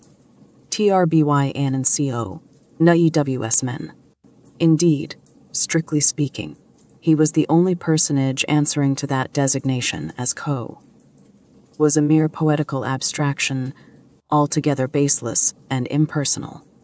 Tetterby's was the corner shop in Jerusalem Buildings. There was a good show of literature in the window, chiefly consisting of picture newspapers out of date, and serial pirates, and footpads. Walking sticks, likewise, and marbles, were included in the stock in trade. It had once extended into the light confectionery line, but it would seem that those elegancies of life were not in demand about Jerusalem Buildings, for nothing connected with that branch of commerce remained in the window, except a sort of small glass lantern containing a languishing mass of bull's eyes, which had melted in the summer and congealed in the winter until all hope of ever getting them out, or of eating them without eating the lantern too, was gone forever. Tetterby's had tried its hand at several things. It had once made a feeble little dart at the toy business, for, in another lantern, there was a heap of minute wax dolls, all sticking together upside down in the direst confusion, with their feet on one another's heads, and a precipitate of broken arms and legs at the bottom. It had made a move in the millinery direction, which a few dry, wary bonnet shapes remained in a corner of the window to attest. It had fancied that a living might lie hidden in the tobacco trade, and had stuck up a representation of a native of each of the 3 integral portions of the British Empire, in the act of consuming that fragrant weed, with a poetic legend attached, importing that united in one cause they sat and joked. One chewed tobacco, one took snuff, one smoked. But nothing seemed to have come of it except flies. Time had been when it had put a forlorn trust in imitative jewelry, for in one pane of glass there was a card of cheap seals, and another of pencil cases, and a mysterious black amulet of inscrutable intention, labeled 9pence. But, to that hour, Jerusalem Buildings had bought none of them. In short, Tetterby's had tried so hard to get a livelihood out of Jerusalem Buildings in one way or other, and appeared to have done so indifferently in all, that the best position in the firm was too evidently Coe's. Coe, as a bodiless creation, being untroubled with the vulgar inconveniences of hunger and thirst, being chargeable neither to the poor's rates nor the assessed taxes, and having no young family to provide for. Tetterby himself, however, in his little parlour, as already mentioned, having the presence of a young family impressed upon his mind in a manner too clamorous to be disregarded, or to comport with the quiet perusal of a newspaper, led down his paper, wheeled, in his distraction, a few times round the parlour, like an undecided carrier pigeon, made an ineffectual rush at one or two flying little figures in bed-gowns that skimmed past him, and then, bearing suddenly down upon the only unoffending member of the family, boxed the ears of little Moloch's nurse. "You bad boy," said Mr. Tetterby. "Haven't you any feeling for your poor father after the fatigues and anxieties of a hard winter's day? Since 5 o'clock in the morning, but must you wither his rest, and corrode his latest intelligence with your vicious tricks? Isn't it enough, sir, that your brother Dolphus is toiling and moiling in the fog and cold, and you rolling in the lap of luxury with the baby, and everything you can wish for?" said Mr. Tetterby, heaping this up as a great climax of blessings. "But must you make a wilderness of home and maniacs of your parents? Must you, Johnny? Hey?" At each interrogation, Mr. Tetterby made a feint of boxing his ears again, but thought better of it and held his hand. "Oh, father," whimpered Johnny, "when I wasn't doing anything, I'm sure, but taking such care of Sally and getting her to sleep. Oh, father." "I wish my little woman would come home," said Mr. Tetterby, relenting and repenting. "I only wish my little woman would come home. I ain't fit to deal with 'em. They make my head go round and get the better of me. Oh, Johnny, isn't it enough that your dear mother has provided you with that sweet sister?" indicating Moloch. "Isn't it enough that you were 7 boys before, without a ray of gall, and that your dear mother went through what she did go through, on purpose that you might all of you have a little sister, but must you so behave yourself as to make my head swim?" Softening more and more, as his own tender feelings and those of his injured son were worked on, Mr. Tetterby concluded by embracing him, and immediately breaking away to catch one of the real delinquents. A reasonably good start occurring, he succeeded, after a short but smart run, and some rather severe cross-country work under and over the bedsteads, and in and out among the intricacies of the chairs, in capturing this infant, whom he condignly punished and bore to bed. This example had a powerful, and apparently mesmeric influence on him of the boots, who instantly fell into a deep sleep, though he had been, but a moment before, broad awake, and in the highest possible feather. Nor was it lost upon the 2 young architects, who retired to bed in an adjoining closet with great privacy and speed. The comrade of the intercepted one also shrinking into his nest with similar discretion. Mr. Tetterby, when he paused for breath, found himself unexpectedly in a scene of peace. "My little woman herself," said Mr. Tetterby, wiping his flushed face, "could hardly have done it better. I only wish my little woman had had it to do, I do indeed. Mr. Tetterby sought upon his screen for a passage appropriate to be impressed upon his children's minds on the occasion, and read the following. It is an undoubted fact that all remarkable men have had remarkable mothers, and have respected them in after life as their best friends. Think of your own remarkable mother, my boys, said Miss Tetterby, and know her value while she is still among you. He sat down again in his chair by the fire and composed himself, cross-legged, over his newspaper. Let anybody, I don't care who it is, get out of bed again, said Tetterby, as a general proclamation, delivered in a very soft-hearted manner, and astonishment will be the portion of that respected contemporary, which expression Mr. Tetterby selected from his screen. Johnny, my child, take care of your only sister, Sally, for she's the brightest gem that ever sparkled on your early brow. Johnny sat down on a little stool and devotedly crushed himself beneath the weight of Maloke. What a gift that baby is to you, Johnny, said his father. And how thankful you ought to be.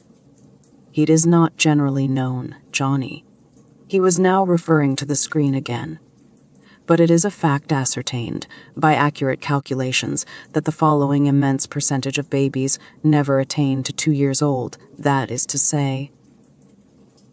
Oh, don't, father, please, cried Johnny. I can't bear it when I think of Sally. Mr. Tetterby, desisting Johnny, with a profound sense of his trust, wiped his eyes and hushed his sister. Your brother Dolphus, said his father, poking the fire, is late tonight, Johnny, and will come home like a lump of ice. What's got your precious mother? Here's mother, and Dolphus too, father, exclaimed Johnny. I think. You're right, returned his father, listening. Yes, that's the footstep of my little woman. The process of induction, by which Miss Tetterby had come to the conclusion that his wife was a little woman, was his own secret. She would have made 2 editions of himself, very easily. Considered as an individual, she was rather remarkable for being robust and portly, but considered with reference to her husband, her dimensions became magnificent. Nor did they assume a less imposing proportion when studied with reference to the size of her 7 sons, who were but diminutive. In the case of Sally, however, Mrs. Tetterby had asserted herself, at last, as nobody knew better than the victim Johnny, who weighed and measured that exacting idol every hour in the day. Mrs. Tetterby, who had been marketing and carried a basket, threw back her bonnet and shawl, and sitting down, fatigue, commanded Johnny to bring his sweet charge to her straightway for a kiss. Johnny, having complied and gone back to his stool, and again crushed himself, Master Adolphus Tetterby, who had by this time unwound his torso out of a prismatic comforter, apparently interminable, requested the same favor. Johnny, having again complied, and again gone back to his stool, and again crushed himself, Mrs. Tetterby, struck by a sudden thought, preferred the same claim on his own parental part. The satisfaction of this third desire completely exhausted the sacrifice, who had hardly breath enough left to get back to his stool, crush himself again, and pant at his relations. Whatever you do, Johnny, said Mrs. Tetterby, shaking her head, take care of her, or never look your mother in the face again. Nor your brother, said Adolphus. Nor your father, Johnny, added Mr. Tetterby. Johnny, much affected by this conditional renunciation of him, looked down at Moloch's eyes to see that they were all right. So far, and skillfully patted her back, saw which was uppermost, and rocked her with his foot. Are you wet, Dolphus, my boy? Said his father. Comb and take my chair and dry yourself. No, father, thank ye, said Adolphus, smoothing himself down with his hands, Ain't very wet, I don't think.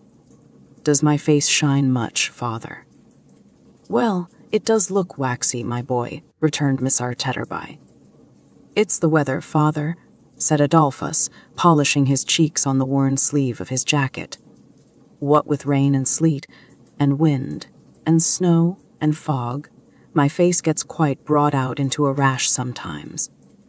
And shines, it does, oh, don't it, though?" Master Adolphus was also in the newspaper line of life, being employed by a more thriving firm than his father and co. to vend newspapers at a railway station, where his chubby little person, like a shabbily disguised Cupid, and his shrill little voice, he was not much more than 10 years old, were as well known as the hoarse panting of the locomotives, running in and out. His juvenility might have been at some loss for a harmless outlet in this early application to traffic, but for a fortunate discovery he made of a means of entertaining himself, and of dividing the long day into stages of interest without neglecting business. This ingenious invention, remarkable, like many great discoveries, for its simplicity, consisted in varying the first vowel in the word paper, and substituting, in its stead, at different periods of the day, all the other vowels in grammatical succession. Thus, before daylight in the winter time, he went to and fro, in his little oilskin cap and cape, and his big comforter, piercing the heavy air with his cry of "Morn-ing Pauper," which, about an hour before noon, changed to "Morning Pepper," which, at about 2, changed to "Morning Pipper," which in a couple of hours changed to "Morning Popper," and so declined with the sun into "Evening Pupper," to the great relief and comfort of this young gentleman's spirits. Mrs. Tetterby, his lady mother, who had been sitting with her bonnet and shawl thrown back, as aforesaid, thoughtfully turning her wedding ring round and round upon her finger, now rose, and divesting herself of her out-of-door attire, began to lay the cloth for supper. "Ah, dear me, dear me, dear me," said Miss Tetterby. "That's the way the world goes." "Which is the way the world goes, my dear?" asked Miss Tetterby, looking round. "Oh, nothing," said Mrs. Tetterby. Mr. Tetterby elevated his eyebrows, folded his newspaper afresh, and carried his eyes up it, and down it, and across it, but was wandering in his attention, and not reading it. Mrs. Tetterby, at the same time, laid the cloth, but rather as if she were punishing the table than preparing the family supper, hitting it unnecessarily hard with the knives and forks, slapping it with the plates, dinting it with the salt cellar, and coming heavily down upon it with the loaf. "Ah, dear me, dear me, dear me," said Mrs. Tetterby. "That's the way the world goes. My duck," returned her husband, looking round again, "you said that before. Which is the way the world goes?" "Oh, nothing," said Mrs. Tetterby. "Sophia," remonstrated her husband, "you said that before, too." "Well, I'll say it again if you like," returned Mrs. Tetterby. "Oh, nothing there. And again if you like, oh, nothing there. And again if you like, oh, nothing now then." Mr. Tetterby brought his eye to bear upon the partner of his bosom, and said, in mild astonishment, "Ay, my little woman, what has put you out?" "I'm sure I don't know," she retorted. "Don't ask me. Who said I was put out at all? I never did." Miss Tetterby gave up the perusal of his newspaper as a bad job, and, taking a slow walk across the room, with his hands behind him, and his shoulders raised, his gait according perfectly with the resignation of his manner, addressed himself to his 2 eldest offspring. "Your supper will be ready in a minute, Adolphus," said Mr. Tetterby. "Your mother has been out in the wet to the cook's shop to buy it. It was very good of your mother so to do. You shall get some supper too, very soon, Johnny. Your mother's pleased with you, my man, for being so attentive to your precious sister."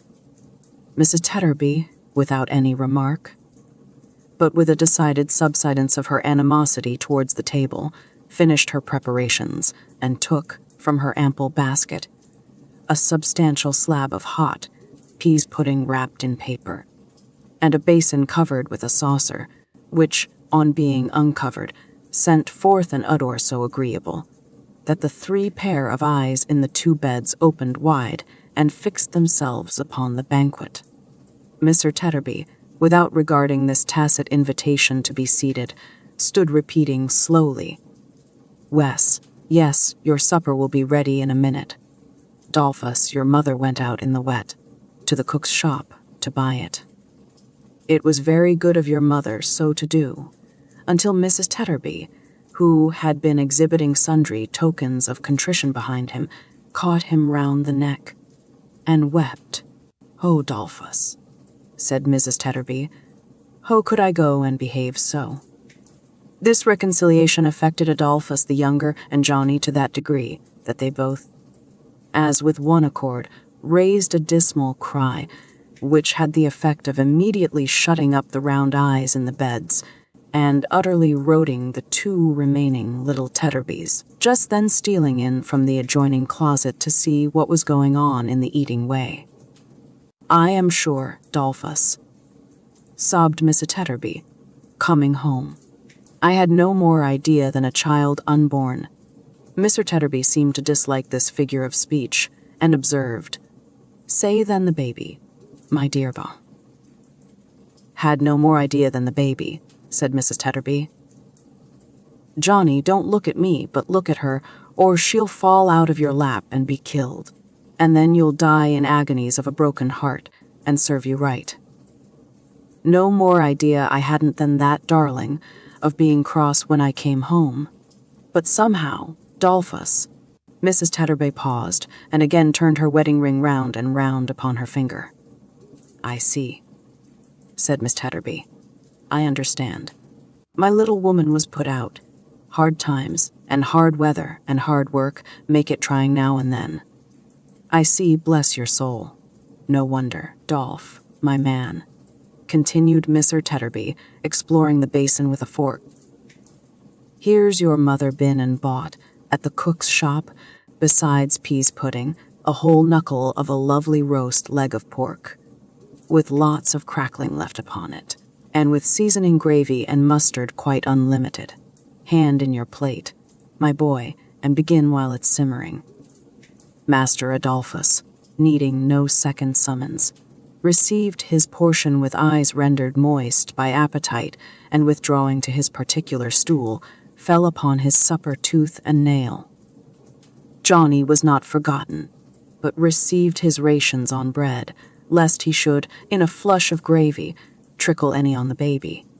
He was required, for similar reasons, to keep his pudding, when not on active service, in his pocket. There might have been more pork on the knucklebone, which knucklebone the carver at the cook's shop had assuredly not forgotten in carving for previous customers, but there was no stint of seasoning. And that is an accessory dreamily suggesting pork and pleasantly cheating the sense of taste. The peas pudding, too, the gravy and mustard, like the eastern rose in respect of the nightingale, if they were not absolutely pork, had lived near it. So, upon the whole, there was the flavor of a middle-sized pig. It was irresistible to the Tetterbys in bed, who, though professing to slumber peacefully, crawled out when unseen by their parents, and silently appealed to their brothers for any gastronomic token of fraternal affection. They, not hard of heart, presenting scraps in return. It resulted that a party of light skirmishers in nightgowns were careering about the parlor all through supper, which harassed Mr. Tetterby exceedingly, and once or twice imposed upon him the necessity of a charge, before which these guerrilla troops retired in all directions and in great confusion. Mrs. Tetterby did not enjoy her supper. There seemed to be something on Mrs. Tetterby's mind. At one time she laughed without reason, and at another time she cried without reason, and at last she laughed and cried together in a manner so very unreasonable that her husband was confounded. "My little woman," said Miss Tetterby, "if the world goes that way, it appears to go the wrong way and to choke you." "Give me a drop of water," said Mrs. Tetterby, struggling with herself. "Don't speak to me for the present, or take any notice of me. Don't do it." Miss Tetterby, having administered the water, turned suddenly on the unlucky Johnny, who was full of sympathy, and demanded why he was wallowing there in gluttony and idleness instead of coming forward with the baby, that the sight of her might revive his mother. Johnny immediately approached, borne down by its weight, but Mrs. Tetterby holding out her hand to signify that she was not in a condition to bear that trying appeal to her feelings. He was interdicted from advancing another inch, on pain of perpetual hatred from all his dearest connections, and accordingly retired to his stool again, and crushed himself as before. After a pause, Mrs. Tetterby said she was better now, and began to laugh. "My little woman," said her husband, dubiously, "are you quite sure you're better? Or are you, Sophia, about to break out in a fresh direction?" "No, Dolphus, no," replied his wife. "I'm quite myself." With that, settling her hair, and pressing the palms of her hands upon her eyes, she laughed again. "What a wicked fool I was to think so for a moment," said Mrs. Tetterby. "Come nearer, Dolphus, and let me ease my mind and tell you what I mean. Let me tell you all about it."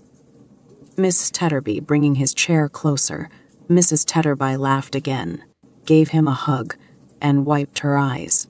"You know, Dolphus, my dear," said Miss Tetterby, "that when I was single, I might have given myself away in several directions. At one time, 4 after me at once. 2 of them were sons of Mars." "We're all sons of Mars, my dear," said Miss Tetterby, jointly with pause. "I don't mean that," replied his wife. "I mean soldiers' sergeants." "Oh," said Mr. Tetterby. "Well, Dolphus, I'm sure I never think of such things now to regret them, and I'm sure I've got as good a husband, and would do as much to prove that I was fond of him as any little woman in the world," said Miss Tetterby. "Very good, very good." If Miss Tetterby had been 10 feet high, he could not have expressed a gentler consideration for Miss Tetterby's fairy-like stature. And if Mrs. Tetterby had been 2 feet high, she could not have felt it more appropriately her due. "But, you see, Dolphus," said Mrs. Tetterby, "this being Christmas time, when all people who can make holiday, and when all people who have got money like to spend some, I did, somehow, get a little out of sorts when I was in the streets just now. There were so many things to be sold, such delicious things to eat, such fine things to look at, such delightful things to have, and there was so much calculating and calculating necessary, before I durst lay out a 6pence for the commonest thing, and the basket was so large, and wanted so much in it, and my stock of money was so small, and would go such a little way. You hate me, don't you, Dolphus?" "Not quite," said Mr. Tetterby, "as yet." "Well, I'll tell you the whole truth," pursued his wife, penitently, "and then perhaps you will. I felt all this so much when I was trudging about in the cold, and when I saw a lot of other calculating faces, and large baskets trudging about, too, that I began to think whether I mightn't have done better and been happier if I hadn't." The wedding ring went round again, and Mrs. Tetterby shook her downcast head as she turned it. "I see," said her husband quietly. "If you hadn't married at all, or if you had married somebody else." "Wes," sobbed Mrs. Tetterby, "that's really what I thought. Do you hate me now, Dolphus?" Why, no, said Mr. Tetterby. I don't find that I do, as yet. Mrs. Tetterby gave him a thankful kiss and went on. I begin to hope you won't, now. Dolphus, though I'm afraid I haven't told you the worst. I can't think what came over me. I don't know whether I was ill, or mad, or what I was, but I couldn't call up anything that seemed to bind us to each other, or to reconcile me to my fortune. All the pleasures and enjoyments we had ever had, they seemed so poor and insignificant. I hated them. I could have trodden on them, and I could think of nothing else except our being poor and the number of mouths there were at home. Well, my dear, said Mr. Tetterby, shaking her hand encouragingly. That's truth after all. We are poor, and there are a number of mouths at home here. But, Dolph, cried his wife, laying her hands upon his neck. My good, kind, patient fellow, when I had been at home a very little while, how different. Oh, Dolph, dear, how different it was. I felt as if there was a rush of recollection on me, all at once. That softened my hard heart, and filled it up till it was bursting. All our struggles for a livelihood, all our cares and wants since we have been married, all the times of sickness, all the hours of watching we have ever had, by one another, or by the children, seemed to speak to me and say that they had made us one, and that I never might have been, or could have been, or would have been, any other than the wife and mother I am. Then, the cheap enjoyments that I could have trodden on so cruelly got to be so precious to me, oh, so priceless and dear, that I couldn't bear to think how much I had wronged them, and I said, and say again 100 times, how could I ever behave so? Dolphus, how could I ever have the heart to do it? The good woman, quite carried away by her honest tenderness and remorse, was weeping with all her heart when she started up with a scream and ran behind her husband.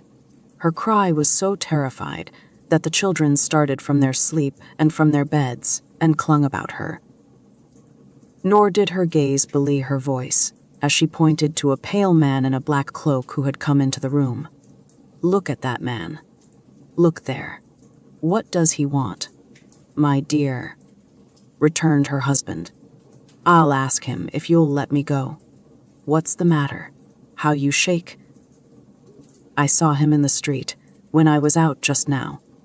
He looked at me and stood near me. I am afraid of him. Afraid of him. Why? I don't know why I stop, husband, for he was going towards the stranger. She had one hand pressed upon her forehead, and one upon her breast, and there was a peculiar fluttering all over her, and a hurried, unsteady motion of her eyes, as if she had lost something. Are you ill, my dear? What is it that is going from me again? She muttered in a low voice. What is this that is going away? Then she abruptly answered, Hull.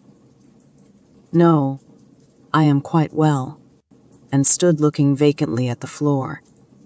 Her husband, who had not been altogether free from the infection of her fear at first, and whom the present strangeness of her manner did not tend to reassure, addressed himself to the pale visitor in the black cloak, who stood still, and whose eyes were bent upon the ground.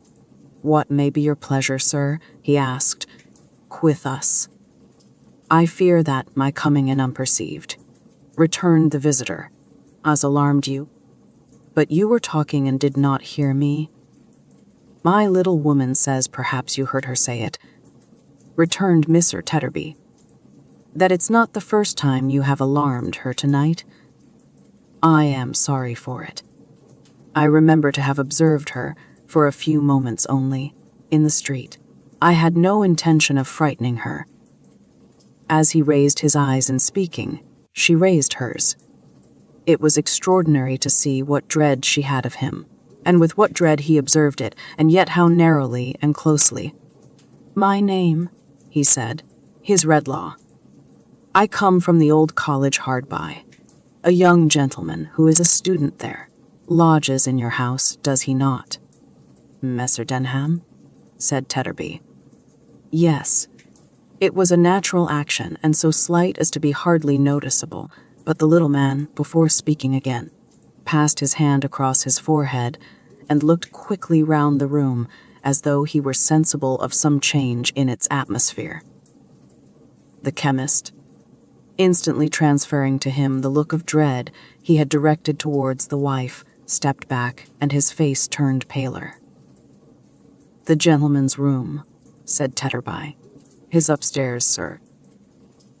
There's a more convenient private entrance, but as you have come in here, it will save your going out into the cold. If you'll take this little staircase, showing one communicating directly with the parlor, and go up to him that way, if you wish to see him." "Wes, I wish to see him," said the chemist. "Can you spare a light?" The watchfulness of his haggard look and the inexplicable distrust that darkened it seemed to trouble Mr. Tetterby. He paused, and looking fixedly at him in return, stood for a minute or so, like a man stupefied or fascinated. At length he said, "I'll light you, sir, if you'll follow me." "No," replied the chemist. "I don't wish to be attended or announced to him. He does not expect me. I would rather go alone. Please to give me the light, if you can spare it, and I'll find the way." In the quickness of his expression of this desire, and in taking the candle from the newsman, he touched him on the breast.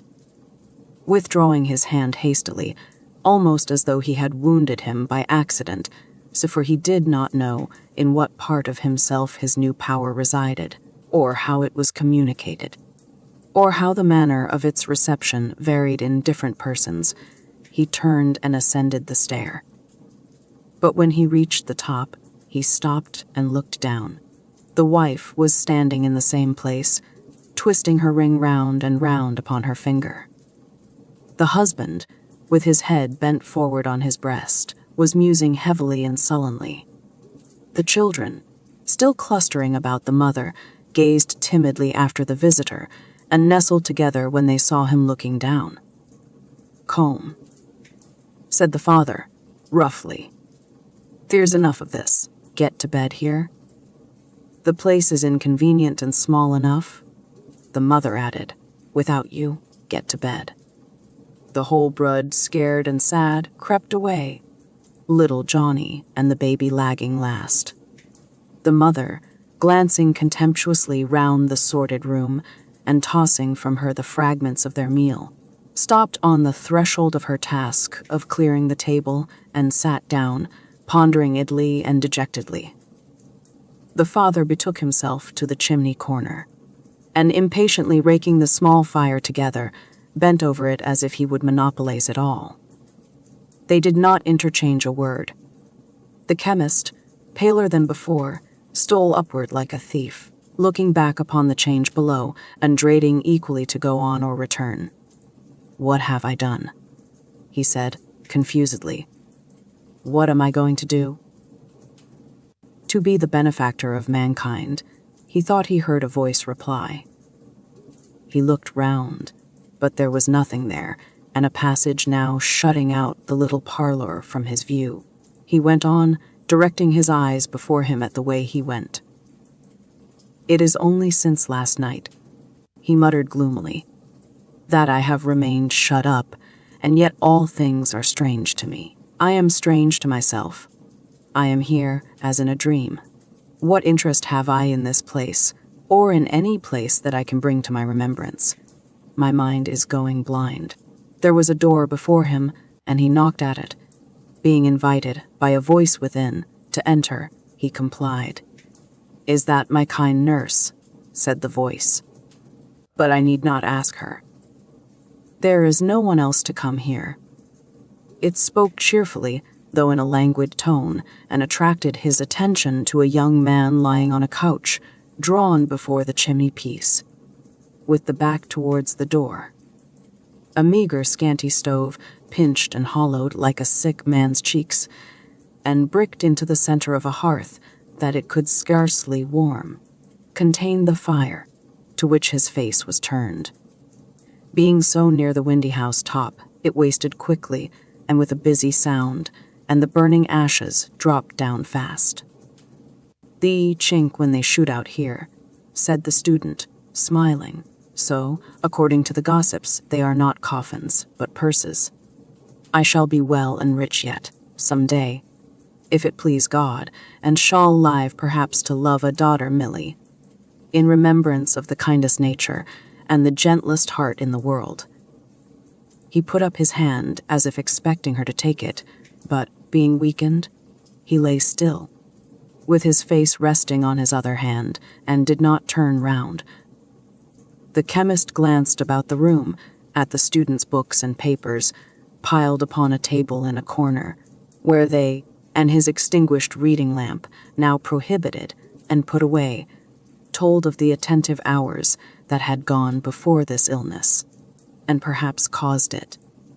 At such signs of his old health and freedom, as the out-of-door attire that hung idle on the wall, at those remembrances of other and less solitary scenes, the little miniatures upon the chimney-piece, and the drawing of home at that token of his emulation, perhaps, in some sort, of his personal attachment to, the framed engraving of himself, the looker-on. The time had been only yesterday when not one of these objects, in its remotest disassociation of interest with the living figure before him, would have been lost on Redlaw. Now, they were but objects, or, if any gleam of such connection shot upon him, it perplexed and not enlightened him, as he stood looking round with a dull wonder. The student, recalling the thin hand which had remained so long untouched, raised himself on the couch and turned his head. "Mr. Redlaw," he exclaimed, and started up. Redlaw put out his arm. "Don't come nearer to me. I will sit here. Remain you where you are." He sat down on a chair near the door, and having glanced at the young man standing leaning with his hand upon the couch, spoke with his eyes averted towards the ground. "I heard, by an accident, by what accident is no matter, that one of my class was ill and solitary.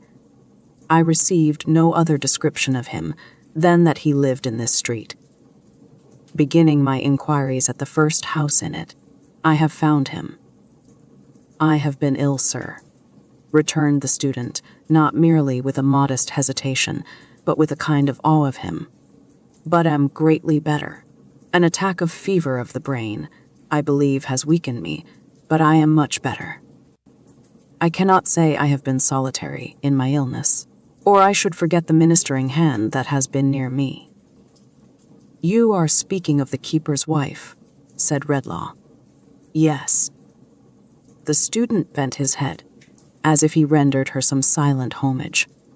The chemist, in whom there was a cold, monotonous apathy, which rendered him more like a marble image on the tomb of the man who had started from his dinner yesterday at the first mention of this student's case, than the breathing man himself, glanced again at the student leaning with his hand upon the couch, and looked upon the ground and in the air as if for light for his blinded mind. "I remembered your name," he said, "when it was mentioned to me downstairs, just now, and I recollect your face. We have held but very little personal communication together." "Very little. Bah. You have retired and withdrawn from me more than any of the rest. I think," the student signified assent. "And why?"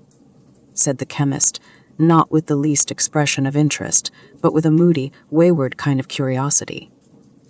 "Why?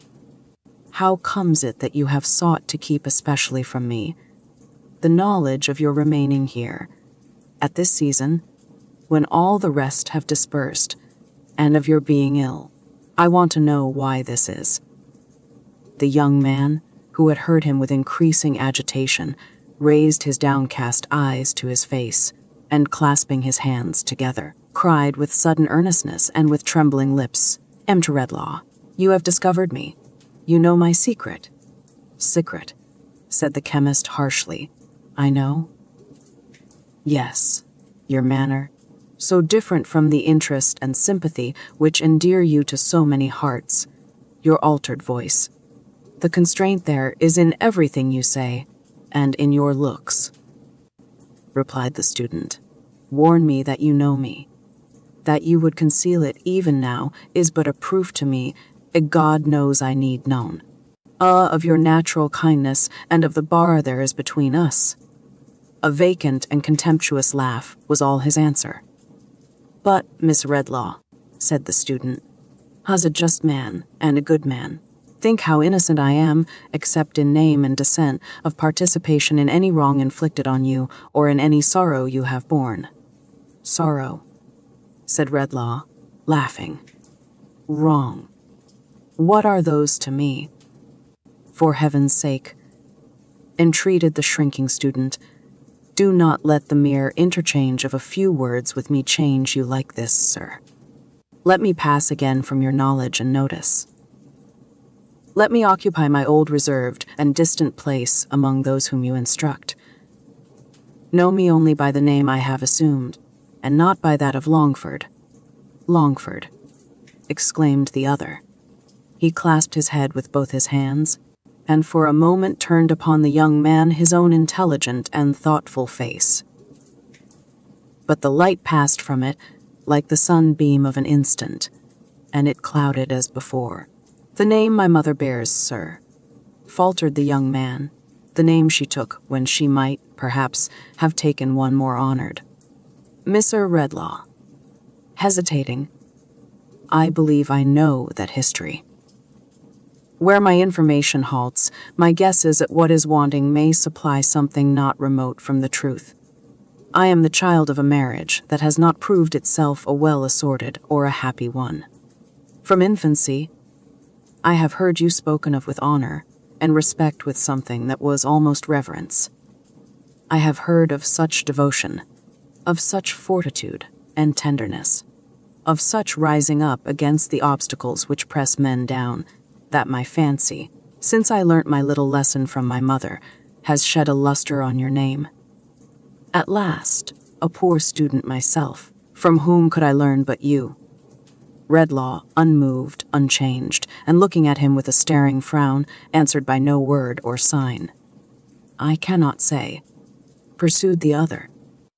"I should try in vain to say how much it has impressed me and affected me to find the gracious traces of the past, in that certain power of winning gratitude and confidence which is associated among us students, among the humblest of us, most with Mr. Redlaw's generous name. Our ages and positions are so different, sir, and I am so accustomed to regard you from a distance, that I wonder at my own presumption when I touch, however lightly, on that theme. But to one who I may say, who felt no common interest in my mother, once it may be something to hear, now that all is past, with what indescribable feelings of affection I have, in my obscurity, regarded him, with what pain and reluctance I have kept aloof from his encouragement, when a word of it would have made me rich. Yet how I have felt it fit that I should hold my course, content to know him and to be unknown.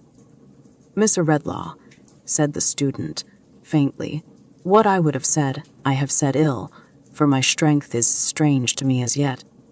But for anything unworthy in this fraud of mine, forgive me, and for all the rest, forget me." The staring frown remained on Redlaw's face, and yielded to no other expression until the student, with these words, advanced towards him, as if to touch his hand, when he drew back and cried to him, "Don't come nearer to me." The young man stopped, shocked by the eagerness of his recoil and by the sternness of his repulsion, and he passed his hand, thoughtfully, across his forehead. "The past is past," said the chemist. "It dies like the brutes. Who talks to me of its traces in my life? He raves or lies. What have I to do with your distempered dreams? If you want money, here it is. I came to offer it, and that is all I came for. There can be nothing else that brings me here, he muttered, holding his head again with both his hands. There can be nothing else, and yet he had tossed his purse upon the table. As he fell into this dim cogitation with himself, the student took it up and held it out to him. "Take it back, sir," he said proudly, though not angrily. "I wish you could take from me, with it, the remembrance of your words and offer Gar." "You do," he retorted, with a wild light in his eyes. "You do? I do." The chemist went close to him for the first time and took the purse and turned him by the arm and looked him in the face. "There is sorrow and trouble in sickness, is there not?" he demanded with a laugh. The wondering student answered, "Yes." "In its unrest, in its anxiety, in its suspense, in all its train of physical and mental miseries," said the chemist with a wild unearthly exultation. "All best forgotten, are they not?" The student did not answer, but again passed his hand, confusedly, across his forehead.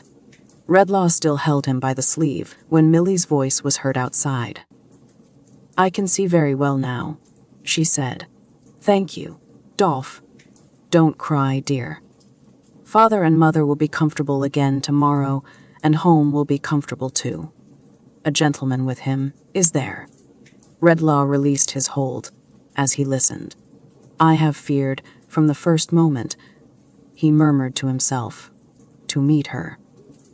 There is a steady quality of goodness in her that I dread to influence. I may be the murderer of what is tenderest and best within her bosom." She was knocking at the door. Shall I dismiss it as an idle foreboding, or still avoid her? He muttered, looking uneasily around. She was knocking at the door again.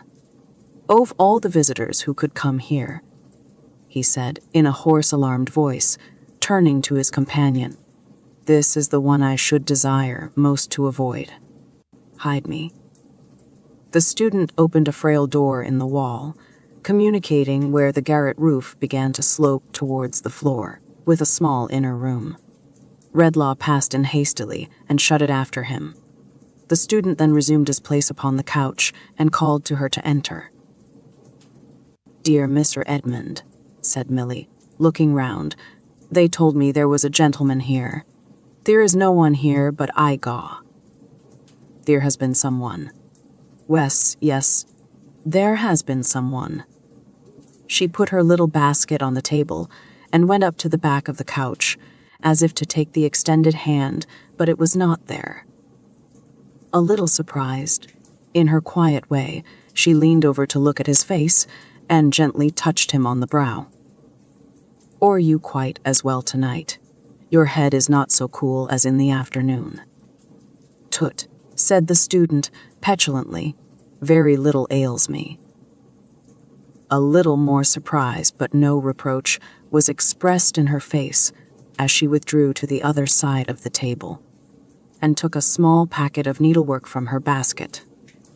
But she laid it down again on second thoughts and, going noiselessly about the room, set everything exactly in its place, and in the neatest order, even to the cushions on the couch, which she touched with so light a hand that he hardly seemed to know it as he lay looking at the fire. When all this was done, and she had swept the hearth, she sat down in her modest little bonnet to her work and was quietly busy on it directly. "It's the new muslin curtain for the window, Mr. Edmund," said Millie, stitching away as she talked. "It will look very clean and nice, though it costs very little, and will save your eyes, too, from the light. My William says the room should not be too light just now, when you are recovering so well, or the glare might make you giddy." He said nothing, but there was something so fretful and impatient in his change of position that her quick fingers stopped, and she looked at him anxiously. "The pillows are not comfortable," she said, laying down her work and rising. "I will soon put them right." "They are very well," he answered. "Leave them alone, pray. You make so much of everything." He raised his head to say this, and looked at her so thanklessly that, after he had thrown himself down again, she stood timidly pausing. However, she resumed her seat and her needle without having directed even a murmuring look towards him, and was soon as busy as before. "I have been thinking, Mr. Edmund, that you have been often thinking of late, when I have been sitting by, how true the saying is, that adversity is a good teacher.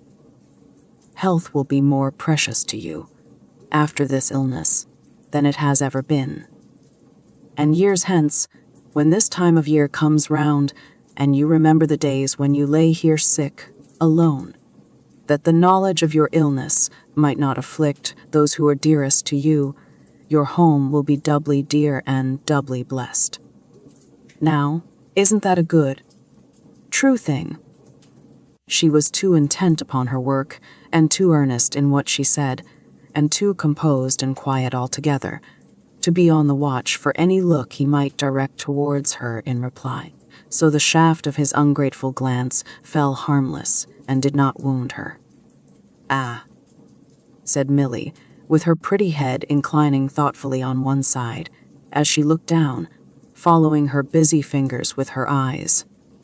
"Even on me, and I am very different from you, Mr. Edmund, for I have no learning, and don't know how to think properly. This view of such things has made a great impression, since you have been lying ill.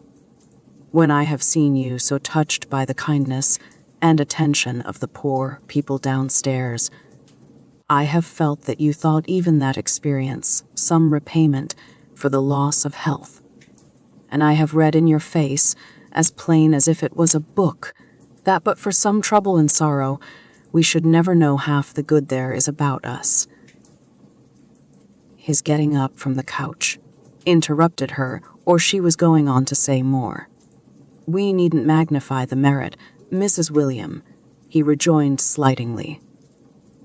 "The people downstairs will be paid in good time, I dare say, for any little extra service they may have rendered me, and perhaps they anticipate no less.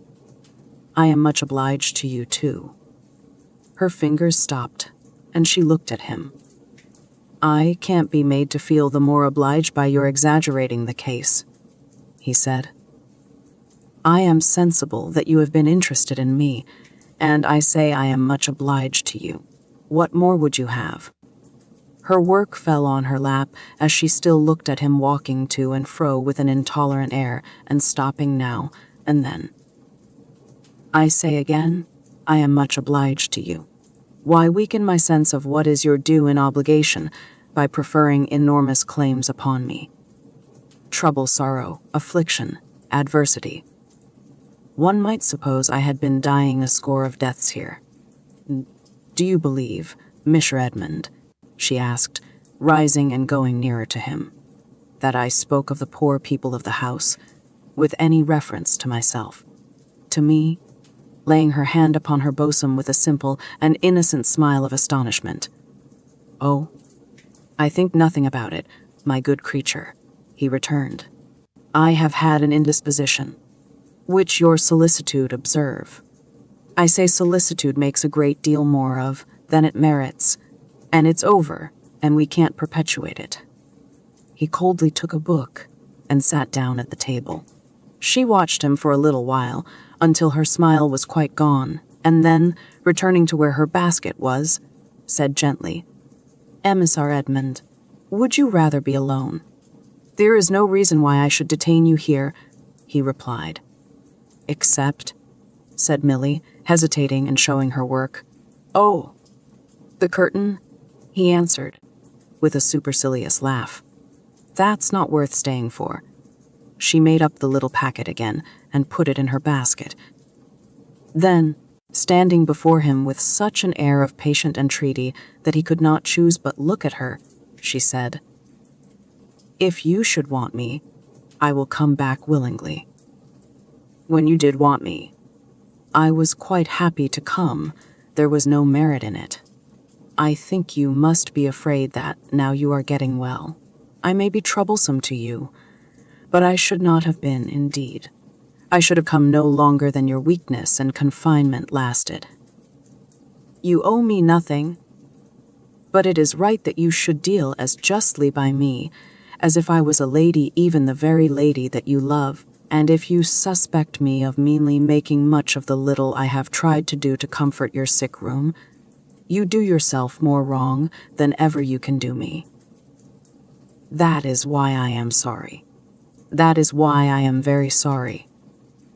If she had been as passionate as she was quiet, as indignant as she was calm, as angry in her look as she was gentle, as loud of tone as she was low and clear, she might have left no sense of her departure in the room compared with that which fell upon the lonely student when she went away. He was gazing drearily upon the place where she had been when Redlaw came out of his concealment and came to the door. "One sickness lays its hand on you again," he said, looking fiercely back at him. "May it be soon. Die here. Rot here." "What have you done?" returned the other, catching at his cloak. "What change have you wrought in me? What curse have you brought upon me? Give me back myself. Give me back myself," exclaimed Redlaw like a madman. "I am infected. I am infectious. I am charged with poison for my own mind and the minds of all mankind. Where I felt interest, compassion, sympathy, I am turning into stone. Selfishness and ingratitude spring up in my blighting footsteps. I am only so much less base than the wretches whom I make so, that in the moment of their transformation I can hate them." As he spoke, the young man, still holding to his cloak, he cast him off and struck him. Then wildly hurried out into the night air, where the wind was blowing, the snow falling, the cloud drift sweeping on, the moon dimly shining, and where, blowing in the wind, falling with the snow, drifting with the clouds, shining in the moonlight, and heavily looming in the darkness, were the phantom's words: "The gift that I have given, you shall give again. Go where you will." Whither he went, he neither knew nor cared, so that he avoided company. The change he felt within him made the busy streets a desert, and himself a desert, and the multitude around him, in their manifold endurances and ways of life, a mighty waste of sand, which the winds tossed into unintelligible heaps and made a ruinous confusion of. Those traces in his breast which the phantom had told him would die out soon were not, as yet, so far upon their way to death, but that he understood enough of what he was, and what he made of others, to desire to be alone. This put it in his mind, he suddenly bethought himself, as he was going along, of the boy who had rushed into his room. And then he recollected that of those with whom he had communicated since the phantom's disappearance. That boy alone had shown no sign of being changed. Monstrous and odious as the wild thing was to him, he determined to seek it out, and prove if this were really so, and also to seek it with another intention, which came into his thoughts at the same time. So, resolving with some difficulty where he was, he directed his steps back to the old college, and to that part of it where the general porch was, and where, alone, the pavement was worn by the tread of the students' feet. The keeper's house stood just within the iron gates, forming a part of the chief quadrangle. There was a little cloister outside, and from that sheltered place he knew he could look in at the window of their ordinary room, and see who was within. The iron gates were shut, but his hand was familiar with the fastening, and drawing it back by thrusting in his wrist between the bars, he passed through softly, shut it again, and crept up to the window, crumbling the thin crust of snow with his feet. The fire, to which he had directed the boy last night, shining brightly through the glass, made an illuminated place upon the ground. Instinctively avoiding this, and going round it, he looked in at the window. At first, he thought that there was no one there, and that the blaze was reddening only the old beams in the ceiling and the dark walls, but peering in more narrowly, he saw the object of his search coiled asleep before it on the floor. He passed quickly to the door, opened it, and went in. The creature lay in such a fiery heat that, as the chemist stooped to rouse him, it scorched his head. So soon as he was touched, the boy, not half awake, clutching his rags together with the instinct of flight upon him, half rolled and half ran into a distant corner of the room, where, heaped upon the ground, he struck his foot out to defend himself. "Get up," said the chemist. "You have not forgotten me. You let me alone," returned the boy. "This is the woman's house, not yours." The chemist's steady eye controlled him somewhat, or inspired him with enough submission to be raised upon his feet and looked at. "Who washed them and put those bandages where they were bruised and cracked?" asked the chemist, pointing to their altered state. The woman did. "And is it she who has made you cleaner in the face, too?" "Yes, the woman." Redlaw asked these questions to attract his eyes towards himself, and with the same intent now held him by the chin and threw his wild hair back, though he loathed to touch him. The boy watched his eyes keenly, as if he thought it needful to his own defense, not knowing what he might do next, and Redlaw could see well that no change came over him. "Where are they?" he inquired. "The woman's out, Ba." "I know she is. Where is the old man with the white hair, and his son?" "The woman's husband, I mean," inquired the boy. "Where are those two?" "Oat. Something's the matter somewhere. They were fetched out in a hurry and told me to stop here." "Come with me," said the chemist, "and I'll give you money." "Come where? And how much will you give?" "I'll give you more shillings than you ever saw, and bring you back soon. Do you know your way to where you came from?" "You let me go," returned the boy, suddenly twisting out of his grasp. "I'm not a-going to take you there. Let me be, or I'll heave some fire at you." He was down before it, and ready, with his savage little hand, to pluck the burning coals out. What the chemist had felt, in observing the effect of his charmed influence, stealing over those with whom he came in contact, was not nearly equal to the cold, vague terror with which he saw this baby monster put it at defiance. It chilled his blood to look on the immovable, impenetrable thing, in the likeness of a child, with its sharp, malignant face turned up to his, and its almost infant hand ready at the bars. "Listen, boy," he said. "You shall take me where you please, so that you take me where the people are very miserable or very wicked. I want to do them good, and not to harm them. You shall have money, as I have told you, and I will bring you back. Get up. Come quickly." He made a hasty step towards the door, afraid of her returning. "Will you let me walk by myself, and never hold me, nor yet touch me?" said the boy, slowly withdrawing the hand with which he threatened, and beginning to get up. "I will. And let me go, before or anyways I like. I will. Give me some money first, then, and go." The chemist laid a few shillings, one by one, in his extended hand. To count them was beyond the boy's knowledge, but he said, "Cone," every time, and avariciously looked at each as it was given, and at the donor. He had nowhere to put them, out of his hand, but in his mouth, and he put them there.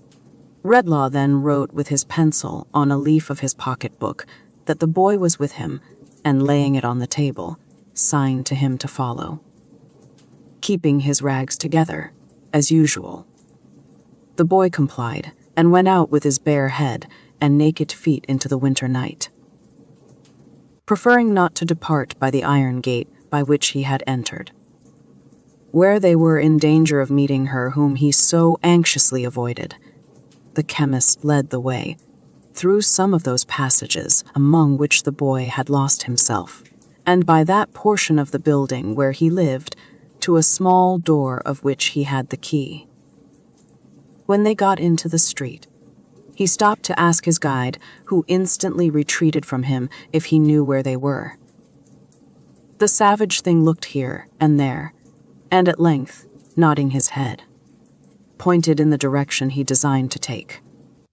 Redlaw going on at once, he followed, something less suspiciously, shifting his money from his mouth into his hand, and back again into his mouth, and stealthily rubbing it bright upon his shreds of dress as he went along.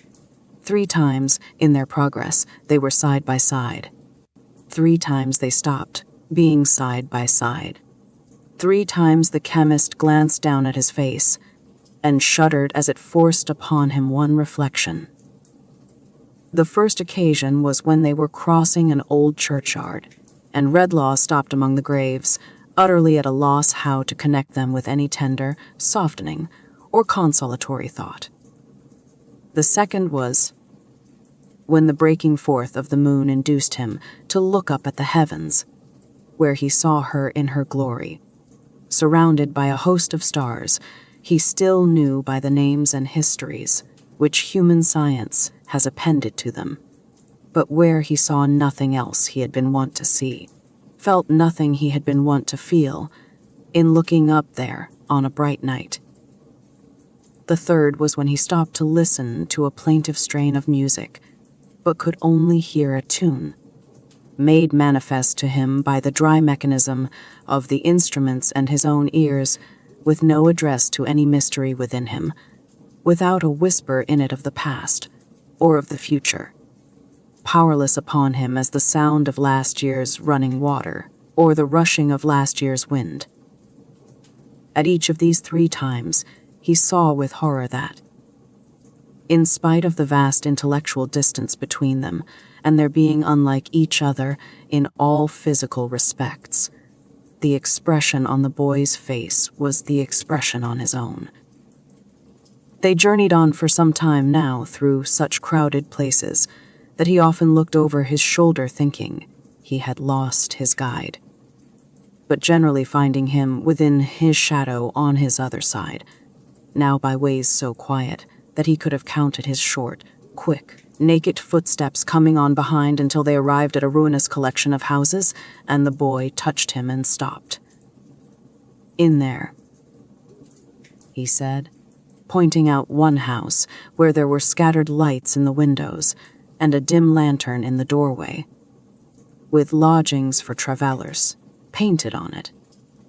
Redlaw looked about him, from the houses to the waste piece of ground on which the houses stood, or rather did not altogether tumble down, unfenced, undrained, unlighted, and bordered by a sluggish ditch. From that to the sloping line of arches, part of some neighboring viaduct or bridge with which it was surrounded, and which lessened gradually towards them, until the last but one was a mere kennel for a dog, the last a plundered little heap of bricks.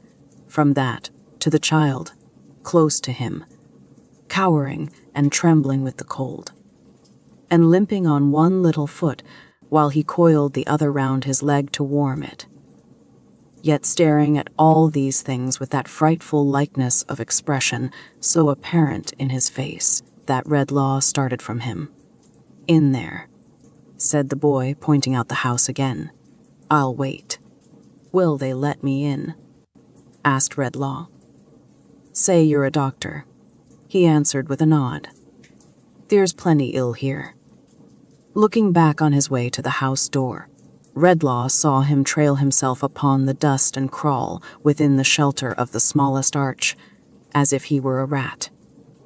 He had no pity for the thing, but he was afraid of it, and when it looked out of its den at him, he hurried to the house as a retreat. "Sorrow, wrong, and trouble," said the chemist, with a painful effort at some more distinct remembrance, "at least haunt this place darkly. He can do no harm, who brings forgetfulness of such things here." With these words, he pushed the yielding door and went in. There was a woman sitting on the stairs, either asleep or forlorn, whose head was bent down on her hands and knees. As it was not easy to pass without treading on her, and as she was perfectly regardless of his near approach, he stopped and touched her on the shoulder. Looking up, she showed him quite a young face, but one whose bloom and promise were all swept away, as if the haggard winter should unnaturally kill the spring. With little or no show of concern on his account, she moved nearer to the wall to leave him a wider passage. "What are you?" said Redlaw, pausing, with his hand upon the broken stair rail. "What do you think I am?" she answered, showing him her face again. He looked upon the ruined temple of God, so lately made, so soon disfigured, and something which was not compassion for the springs in which a true compassion for such miseries has its rise, were dried up in his breast, but which was nearer to it, for the moment, than any feeling that had lately struggled into the darkening, but not yet wholly darkened, night of his mind mingled a touch of softness with his next words.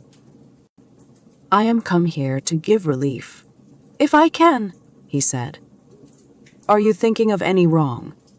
She frowned at him, and then laughed, and then her laugh prolonged itself into a shivering sigh, as she dropped her head again, and hid her fingers in her hair. "Are you thinking of a wrong?" he asked once more. "I am thinking of my life," she said, with a momentary look at him. He had a perception that she was one of many, and that he saw the type of thousands, when he saw her, drooping at his feet. "What are your parents?" he demanded. "I had a good home once. My father was a gardener, far away in the country. He dead. He's dead to me. All such things are dead to me. You a gentleman, and not know that." She raised her eyes again and laughed at him. "Girl," said Redlaw sternly, "before this death, of all such things, was brought about, was there no wrong done to you? In spite of all that you can do, does no remembrance of wrong cleave to you? Are there not times upon times when it is misery to you?" So little of what was womanly was left in her appearance, that now, when she burst into tears, he stood amazed. But he was more amazed and much disquieted to note that in her awakened recollection of this wrong, the first trace of her old humanity and frozen tenderness appeared to show itself.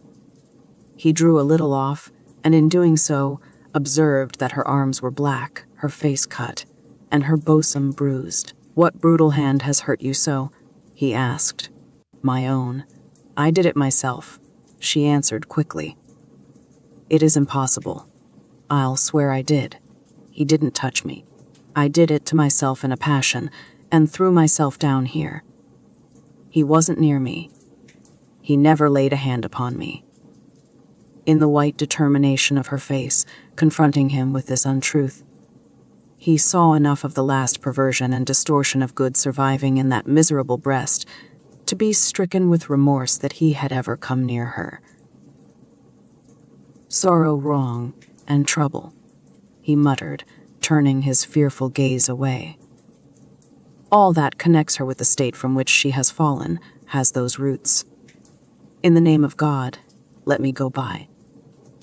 Afraid to look at her again, afraid to touch her, afraid to think of having sundered the last thread by which she held upon the mercy of heaven, he gathered his cloak about him and glided swiftly up the stairs. Opposite to him, on the landing, was a door which stood partly open, and which, as he ascended, a man with a candle in his hand came forward from within to shut. But this man, on seeing him, drew back, with much emotion in his manner, and, as if by a sudden impulse, mentioned his name aloud.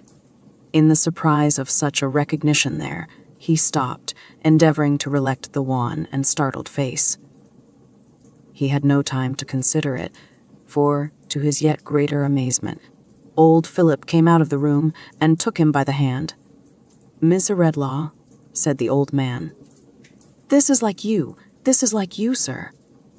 You have heard of it, and have come after us to render any help you can. Ah, too late, too late."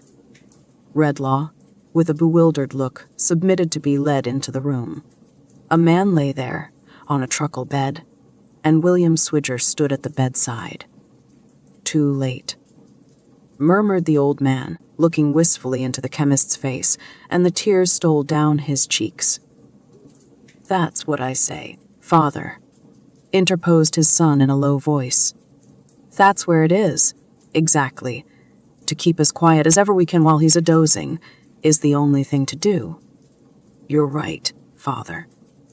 Redlaw paused at the bedside and looked down on the figure that was stretched upon the mattress. It was that of a man who should have been in the vigor of his life, but on whom it was not likely the sun would ever shine again. The vices of his 40 or 50 years' career had so branded him that, in comparison with their effects upon his face, the heavy hand of time upon the old man's face who watched him had been merciful and beautifying. "Who is this?" asked the chemist, looking round. "My son George." "Mr. Redlaw," said the old man, wringing his hands. "My eldest son, George, who was more his mother's pride than all the rest." Redlaw's eyes wandered from the old man's gray head, as he laid it down upon the bed, to the person who had recognized him and who had kept aloof in the remotest corner of the room. He seemed to be about his own age, and although he knew no such hopeless decay and broken man as he appeared to be, there was something in the turn of his figure, as he stood with his back towards him, and now went out at the door, that made him pass his hand uneasily across his brow. "William," he said in a gloomy whisper, "who is that man?" "Why, you see, sir," returned Mr. William, "that's what I say myself. Why should a man ever go and gamble, and the like of that, and let himself down inch by inch till he can't let himself down any lower?" Has he done so?" asked Redlaw, glancing after him with the same uneasy action as before. "Just exactly that, sir," returned William Swidger. "As I'm told, he knows a little about medicine, sir, it seems. And having been wayfaring towards London with my unhappy brother that you see here," Mr. William passed his coat sleeve across his eyes, "and being lodging upstairs for the night, what I say, you see, is that strange companions come together here. Sometimes he looked in to attend upon him, and came for us at his request. What a mournful spectacle, sir. But that's where it is. It's enough to kill my father." Redlaw looked up at these words, and, recalling where he was and with whom, and the spell he carried with him, which his surprise had obscured, retired a little, hurriedly, debating with himself whether to shun the house that moment or remain, yielding to a certain sullen doggedness which it seemed to be a part of his condition to struggle with. He argued for remaining. "Was it only yesterday," he said, "when I observed the memory of this old man to be a tissue of sorrow and trouble, and shall I be afraid, tonight, to shake it? Are such remembrances as I can drive away so precious to this dying man that I need fear for him? No, I'll stay here." But he stayed in fear and trembling none the less for these words, and, shrouded in his black cloak with his face turned from them, stood away from the bedside, listening to what they said, as if he felt himself a demon in the place. "Feather," murmured the sick man, rallying a little from stupor. "My boy, my son George," said old Philip. "You spoke, just now, of my being mother's favorite long ago. It's a dreadful thing to think now of long ago." "No, no," returned the old man. "Think of it. Don't say it's dreadful. It's not dreadful to me, my son. It cuts you to the heart, father.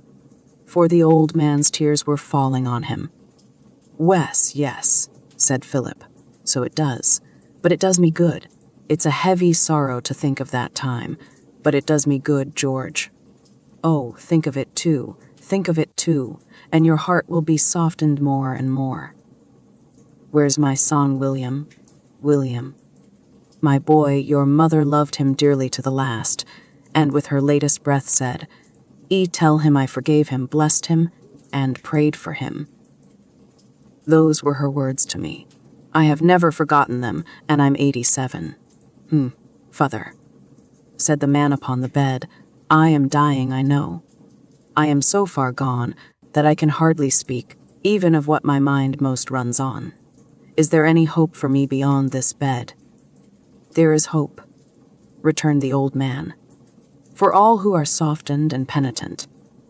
There is hope for all such. Oh," he exclaimed, clasping his hands and looking up, "I was thankful only yesterday that I could remember this unhappy son when he was an innocent child. But what a comfort it is, now, to think that even God himself has that remembrance of him." Redlaw spread his hands upon his face and shrank like a murderer.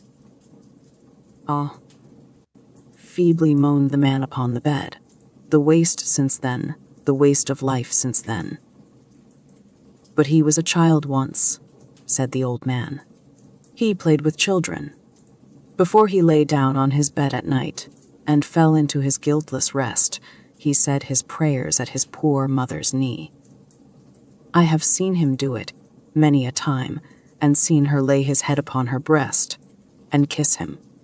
Sorrowful as it was to her and me to think of this, when he went so wrong, and when our hopes and plans for him were all broken, this gave him still a hold upon us that nothing else could have given.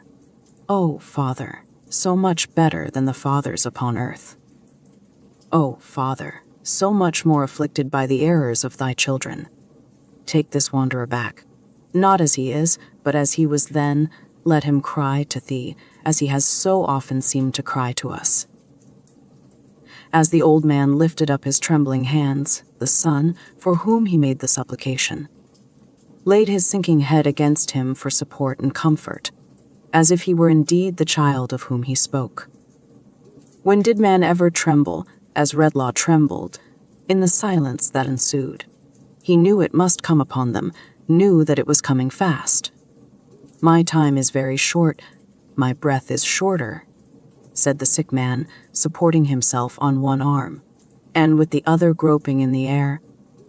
"Cond, I remember there is something on my mind concerning the man who was here just now, Father and William, wait. Is there really anything in black out there?" "Wes, yes, it is real," said his aged father. "Is it a man?" "What I say myself, George," interposed his brother, bending kindly over him. "It's Redlaw. I thought I had dreamed of him. Ask him to come here." The chemist, wetter than the dying man, appeared before him. Obedient to the motion of his hand, he sat upon the bed. "It has been so ripped up tonight, sir," said the sick man, laying his hand upon his heart, with a look in which the mute, imploring agony of his condition was concentrated, "by the sight of my poor old father, and the thought of all the trouble had been the cause of, and all the wrong and sorrow lying at my door. That, was it the extremity to which he had come, or was it the dawning of another change that made him stop? That what I can do right, with my mind running on so much, so fast, I'll try to do. There was another man here. Did you see him?" Redlaw could not reply by any word, for when he saw that fatal sign he knew so well now, of the wandering hand upon the forehead, his voice died at his lips. But he made some indication of assent. "He is penniless, hungry, and destitute. He is completely beaten down, and has no resource at all. Look after him. Lose no time. I know he has it in his mind to kill himself. It was working. It was on his face. His face was changing, hardening, deepening in all its shades, and losing all its sorrow. Don't you remember? Don't you know him? He pursued. He shut his face out for a moment, with the hand that again wandered over his forehead, and then it lowered on Redlaw, reckless, ruffianly, and callous. Why deign you? He said, scowling round. What have you been doing to me here? I have lived bold, and I mean to die bold. To the devil with you. And so lay down upon his bed, and put his arms up, over his head and ears, as resolute from that time to keep out all access, and to die in his indifference. If Redlaw had been struck by lightning, it could not have struck him from the bedside with a more tremendous shock. But the old man, who had left the bed while his son was speaking to him, now returning, avoided it quickly likewise, and with abhorrence. Where's my boy William? Said the old man hurriedly. William, come away from here. We'll go home. Home, father, returned William. Are you going to leave your own son? Where's my own son? Replied the old man. Where? Why, there. That's no son of mine, said Philip, trembling with resentment. No such wretch as that has any claim on me. My children are pleasant to look at, and they wait upon me, and get my meat and drink ready, and are useful to me. I've a right to it. I'm 87. You're old enough to be no older, muttered William, looking at him grudgingly, with his hands in his pockets. I don't know what good you are, myself. We could have a deal more pleasure without you. My son, Mr. Redlaw, said the old man. My son, too? The boy talking to me of my son? Why? What has he ever done to give me any pleasure? I should like to know. I don't know what you have ever done to give me any pleasure, said William, sulkily. Let me think, said the old man. For how many Christmas times running have I sat in my warm place and never had to come out in the cold night air, and have made good cheer, without being disturbed by any such uncomfortable, wretched sight as him there. Is it 20, William? Nigher 40, it seems, he muttered. Why, when I look at my father, sir, and come to think of it, addressing Redlaw with an impatience and irritation that were quite new, I'm whipped if I can see anything in him but a calendar of ever so many years of eating and drinking, and making himself comfortable, over and over again. I'm 87, said the old man, rambling on, childishly and weakly. And I don't know as I ever was much put out by anything. I'm not going to begin now, because of what he calls my son. He's not my son. I've had a power of pleasant times. I recollect once, no, I don't know. It's broken off. It was something about a game of cricket and a friend of mine, but it's somehow broken off. I wonder who he was. I suppose I liked him. And I wonder what became of him. I suppose he died. But I don't know. And I don't care neither. I don't care a bit. In his drowsy chuckling and the shaking of his head, he put his hands into his waistcoat pockets. In one of them he found a bit of hollies left there, probably last night, which he now took out and looked at. Berries, said the old man. It's a pity they're not good to eat. I recollect when I was a little chap about as high as that, and out a-walking with, let me see, who was I out a-walking with? No, I don't remember how that was. I don't remember as I ever walked with any one particular, or cared for any one, or any one for me. Berries, eh? There's good cheer when there's berries. Well, I ought to have my share of it, and to be waited on, and kept warm and comfortable, for I'm 87, and a poor old man. I'm 87. The drivelling, pitiable manner in which, as he repeated this, he nibbled at the leaves, and spat the morsels out, the cold, uninterested eye with which his youngest son has so changed regarded him. The determined apathy with which his eldest son lay hardened in his sin, impressed themselves no more on Redlaw's observation, for he broke his way from the spot to which his feet seemed to have been fixed, and ran out of the house. His guide came crawling forth from his place of refuge, and was ready for him before he reached the arches. "Back to the woman's?" he inquired. "Back quickly," answered Redlaw. "Stop nowhere on the way." For a short distance the boy went on before, but their return was more like a flight than a walk, and it was as much as his bare feet could do to keep pace with the chemist's rapid strides. Shrinking from all who passed, shrouded in his cloak, and keeping it drawn closely about him, as though there were mortal contagion in any fluttering touch of his garments, he made no pause until they reached the door by which they had come out.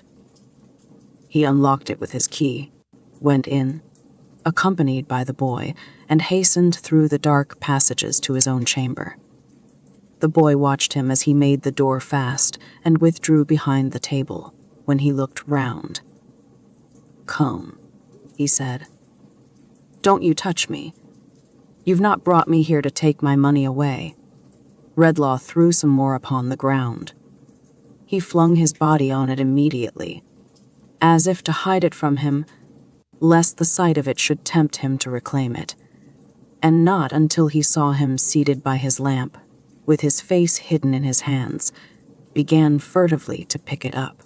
When he had done so, he crept near the fire, and, sitting down in a great chair before it, took from his breast some broken scraps of food, and fell to munching, and to staring at the blaze, and now and then to glancing at his shillings, which he kept clenched up in a bunch in one hand. "And this," said Redlaw, gazing on him with increased repugnance and fear, "is the only one companion I have left on earth." How long it was before he was aroused from his contemplation of this creature, whom he dreaded so, whether half an hour, or half the night, he knew not. But the stillness of the room was broken by the boy, whom he had seen listening, starting up, and running towards the door. "Here's the woman coming," he exclaimed.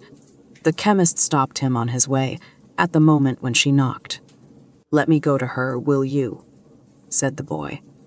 "Not now," returned the chemist. "Stay here. Nobody must pass in or out of the room now." "Who's that?" "It's I, sir," cried Milly. "Pray, sir, let me in." "No, not for the world," he said. "Men Redlaw, Mr. Redlaw, pray, sir, let me in." "What is the matter?" he said, holding the boy. "The miserable man you saw is worse, and nothing I can say will wake him from his terrible infatuation. William's father has turned childish in a moment. William himself is changed. The shock has been too sudden for him. I cannot understand him. He is not like himself. Oh, Mr. Redlaw, pray advise me, help me." No. "No," he answered. "Mr. Redlaw, dear sir, George has been muttering in his doze about the man you saw there, who he fears will kill himself. Better he should do it than come near me. He says, in his wandering, that you know him, that he was your friend once, long ago, that he is the ruined father of a student here. My mind misgives me of the young gentleman who has been ill. What is to be done? How is he to be followed? How is he to be saved? Mr. Redlaw, pray, oh pray, advise me, help me." All this time he held the boy, who was half mad to pass him, and let her in. "Phantoms, punishers of impious thoughts," cried Redlaw, gazing round in anguish, "look upon me. From the darkness of my mind, let the glimmering of contrition that I know is there shine up and show my misery. In the material world, as I have long taught, nothing can be spared. No step or atom in the wondrous structure could be lost, without a blank being made in the great universe. I know now that it is the same with good and evil, happiness and sorrow, in the memories of men. Pity me. Relieve me." There was no response but her, help me, let me in." and the boys struggling to get to her. Shadow of myself, spirit of my darker hours, cried Redlaw in distraction, come back and haunt me day and night, but take this gift away. Or, if it must still rest with me, deprive me of the dreadful power of giving it to others. Undo what I have done. Leave me benighted, but restore the day to those whom I have cursed. As I have spared this woman from the first, and as I never will go forth again, but will die here, with no hand to tend me, save this creature's who is proof against me, hear me. The only reply still was the boy struggling to get to her, while he held him back, and the cry increasing in its energy. Help, let me in. He was your friend once, how shall he be followed? How shall he be saved? They are all changed, there is no one else to help me. Pray, pray, let me in. See, JP Year 3. The gift reversed. Night was still heavy in the sky. On open plains, from hill tops, and from the decks of solitary ships at sea, a distant, low-lying line, that promised by and by to change to light, was visible in the dim horizon, but its promise was remote and doubtful, and the moon was striving with the night clouds busily. The shadows upon Redlaw's mind succeeded thick and fast to one another, and obscured its light as the night clouds hovered between the moon and earth, and kept the latter veiled in darkness, fitful and uncertain as the shadows which the night clouds cast were their concealments from him and imperfect revelations to him, and, like the night clouds still, if the clear light broke forth for a moment, it was only that they might sweep over it and make the darkness deeper than before. Without, there was a profound and solemn hush upon the ancient pile of building, and its buttresses and angles made dark shapes of mystery upon the ground, which now seemed to retire into the smooth white snow and now seemed to come out of it, as the moon's path was more or less beset. Within, the chemist's room was indistinct and murky. By the light of the expiring lamp, a ghostly silence had succeeded to the knocking, and the voice outside. Nothing was audible but, now and then, a low sound among the whitened ashes of the fire, as of its yielding up its last breath. Before it on the ground the boy lay fast asleep. In his chair, the chemist sat, as he had sat there since the calling at his door had ceased like a man turned to stone. At such a time, the Christmas music he had heard before began to play.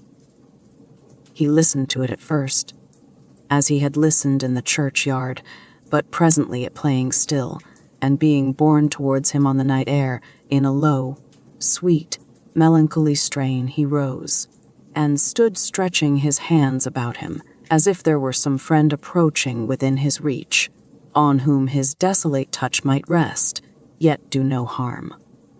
As he did this, his face became less fixed and wondering. A gentle trembling came upon him, and at last his eyes filled with tears, and he put his hands before them and bowed down his head. His memory of sorrow, wrong, and trouble had not come back to him. He knew that it was not restored. He had no passing belief or hope that it was. But some dumb stir within him made him capable, again, of being moved by what was hidden, afar off, in the music. If it were only that it told him sorrowfully the value of what he had lost. He thanked heaven for it with a fervent gratitude. As the last chord died upon his ear, he raised his head to listen its lingering vibration. Beyond the boy, so that his sleeping figure lay at its feet, the phantom stood immovable and silent, with its eyes upon him. Ghastly it was, as it had ever been, but not so cruel and relentless in its aspect, or he thought or hoped so as he looked upon it trembling. It was not alone, but in its shadowy hand it held another hand. And whose was that? Was the form that stood beside it indeed Millie's, or but her shade and picture? The quiet head was bent a little, as her manner was, and her eyes were looking down, as if in pity, on the sleeping child. A radiant light fell on her face, but did not touch the phantom, for though close beside her, it was dark and colorless as ever. "Spectre," said the chemist, newly troubled as he looked. "I have not been stubborn or presumptuous in respect of her. Oh, do not bring her here. Spare me that." "This is but a shadow," said the phantom. "When the morning shines, seek out the reality whose image I present before you." "Is it my inexorable doom to do so?" cried the chemist. "It is," replied the phantom. "To destroy her peace, her goodness, to make her what I am myself, and what I have made of others." "I have said seek her out," returned the phantom. "I have said no more." "Oh, tell me," exclaimed Redlaw, catching at the hope which he fancied might lie hidden in the words. "Can I undo what I have done?" "No," returned the phantom. "I do not ask for restoration to myself," said Redlaw. "What I abandoned of my own free will, and have justly lost. But for those to whom I have transferred the fatal gift, who never sought it, who unknowingly received a curse of which they had no warning, and which they had no power to shun, can I do nothing?" "Nothing," said the phantom. "If I cannot, can anyone?" The phantom, standing like a statue, kept its gaze upon him for a while, then turned its head suddenly, and looked upon the shadow at its side.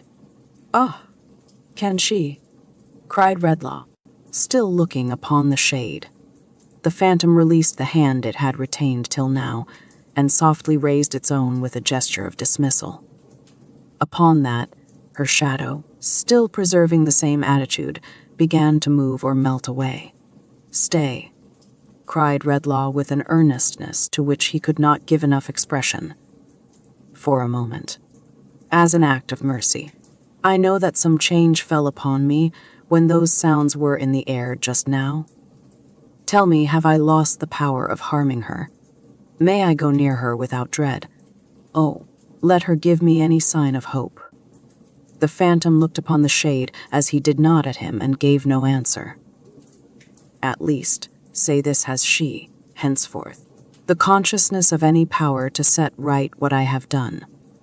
"She has not," the phantom answered. "Has she the power bestowed on her without the consciousness?" The phantom answered, "Seek her out," and her shadow slowly vanished. They were face to face again, and looking on each other as intently and artfully as at the time of the bestowal of the gift, across the boy who still lay on the ground between them, at the phantom's feet. "Terrible instructor," said the chemist, sinking on his knee before it in an attitude of supplication. "By whom I was renounced, but by whom I am revisited, see in which, and in whose milder aspect I would fain believe I have a gleam of hope.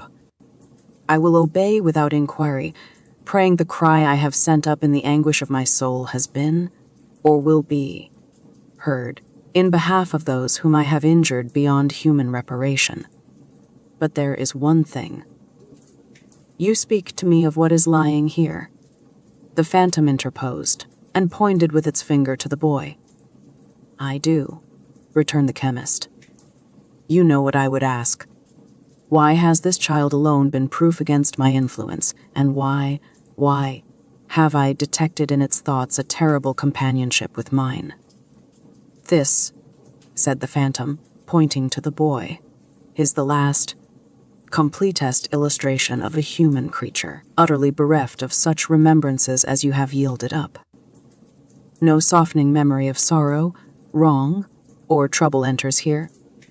Because this wretched mortal from his birth has been abandoned to a worse condition than the beasts, and has, within his knowledge, no one contrast, no humanizing touch, to make a grain of such a memory spring up in his hardened breast. All within this desolate creature is barren wilderness. All within the man bereft of what you have resigned is the same barren wilderness. Woe to such a man. Woe tenfold to the nation that shall count its monsters such as this, lying here, by hundreds and by thousands, Redlaw shrank, appalled, from what he heard. "Fear is naught," said the phantom. "Cone of these not one, but sows a harvest that mankind must reap. From every seed of evil in this boy. A field of ruin is grown that shall be gathered in, and garnered up, and sown again in many places in the world, until regions are overspread with wickedness enough to raise the waters of another deluge. Open and unpunished murder in a city's streets would be less guilty in its daily toleration than one such spectacle as this." It seemed to look down upon the boy in his sleep. Redlaw, too, looked down upon him with a new emotion. "There is not a father," said the phantom, "by whose side in his daily or his nightly walk these creatures pass. There is not a mother among all the ranks of loving mothers in this land. There is no one risen from the state of childhood, but shall be responsible in his or her degree for this enormity. There is not a country throughout the earth on which it would not bring a curse. There is no religion upon earth that it would not deny. There is no people upon earth would not put to shame."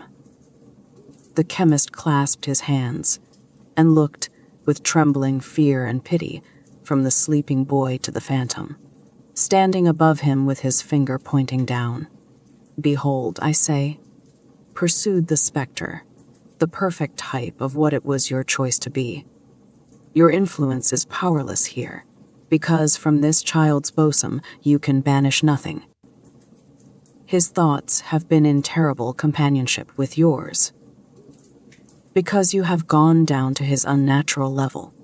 He is the growth of man's indifference. You are the growth of man's presumption.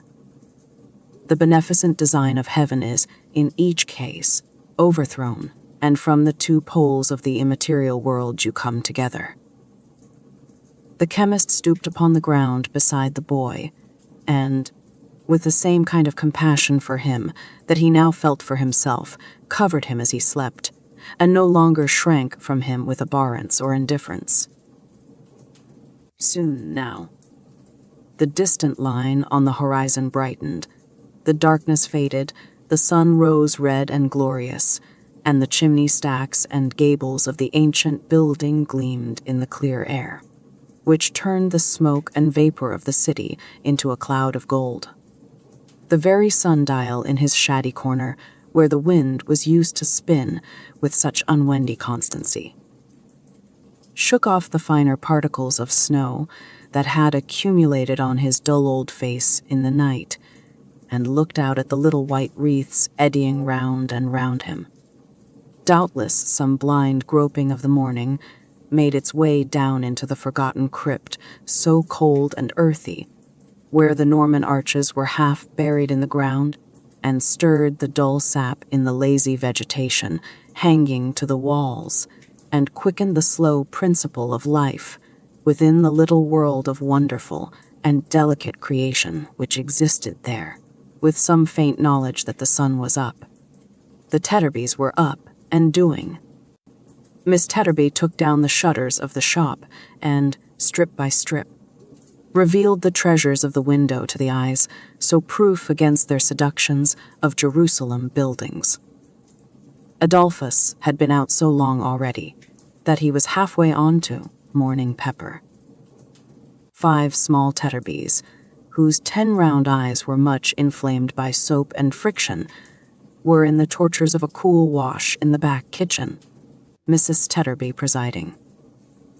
Johnny, who was pushed and hustled through his toilet with great rapidity when Maloch chanced to be in an exacting frame of mind, which was always the case, staggered up and down with his charge before the shop door, under greater difficulties than usual, the weight of Moloch being much increased by a complication of defenses against the cold, composed of knitted worsted work and forming a complete suit of chain armor, with a head-piece and blue gaiters.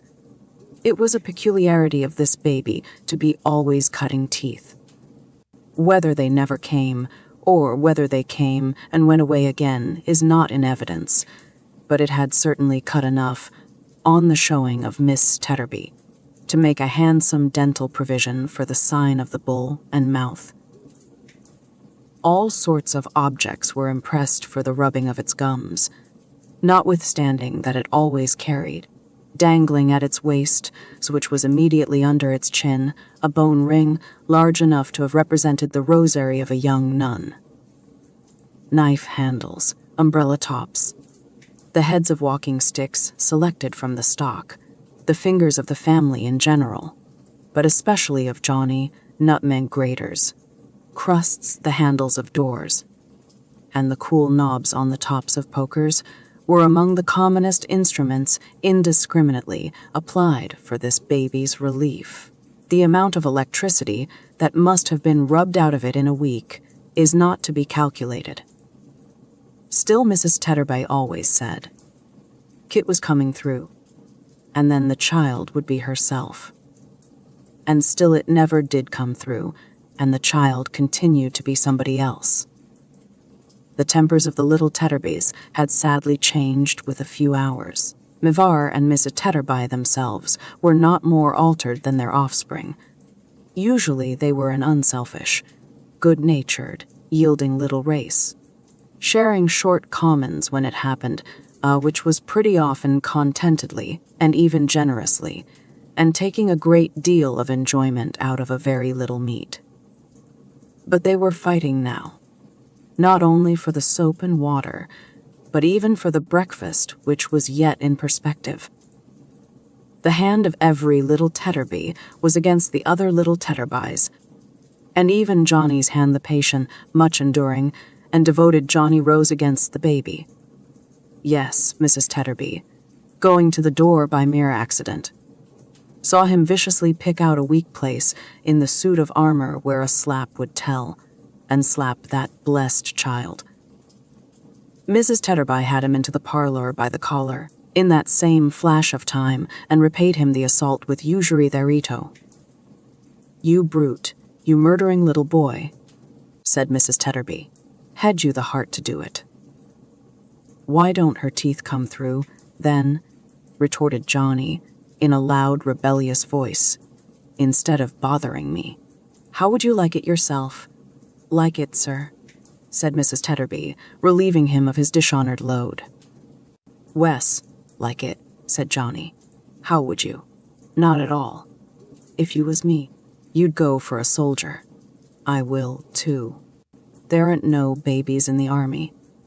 Mr. Tetterby, who had arrived upon the scene of action, rubbed his chin thoughtfully, instead of correcting the rebel, and seemed rather struck by this view of a military life. "I wish I was in the army myself, if the child's in the right," said Mrs. Tetterby, looking at her husband. "For I have no peace of my life here. I'm a slave of Virginia slave." Some indistinct association with their weak descent on the tobacco trade perhaps suggested this aggravated expression to Mrs. Tetterby. "I never have a holiday or any pleasure at all from year's end to year's end." "Why, Lord bless and save the child," said Mrs. Tetterby, shaking the baby with an irritability hardly suited to so pious an aspiration. "What's the matter with her now?" Not being able to discover, and not rendering the subject much clearer by shaking it, Mrs. Tetterby put the baby away in a cradle, and, folding her arms, sat rocking it angrily with her foot. "How you stand there? Dolphus," said Mrs. Tetterby to her husband. "Why don't you do something?" "Because I don't care about doing anything," Mr. Tetterby replied. "I am sure I don't," said Mrs. Tetterby. "I'll take my oath I don't," said Miss Tetterby. A diversion arose here among Johnny and his 5 younger brothers, who, in preparing the family breakfast table, had fallen to skirmishing for the temporary possession of the loaf, and were buffeting one another with great heartiness, the smallest boy of all, with precocious discretion, hovering outside the knot of combatants and harassing their legs. Into the midst of this fray, Miss R. and Mrs. Tetterby both precipitated themselves with great ardor. as if such ground were the only ground on which they could now agree, and having, with no visible remains of their late soft-heartedness, laid about them without any lenity, and done much execution, resumed their former relative positions. "You had better read your paper than do nothing at all," said Mrs. Tetterby. "What's there to read in a paper?" returned Miss Tetterby, with excessive discontent. "What?" said Mrs. Tetterby. "Police." "It's nothing to me," said Tetterby. "What do I care what people do or are done to?" "Suicides," suggested Mrs. Tetterby. "No business of mine," replied her husband. "Births, deaths, and marriages. Are those nothing to you?" said Mrs. Tetterby.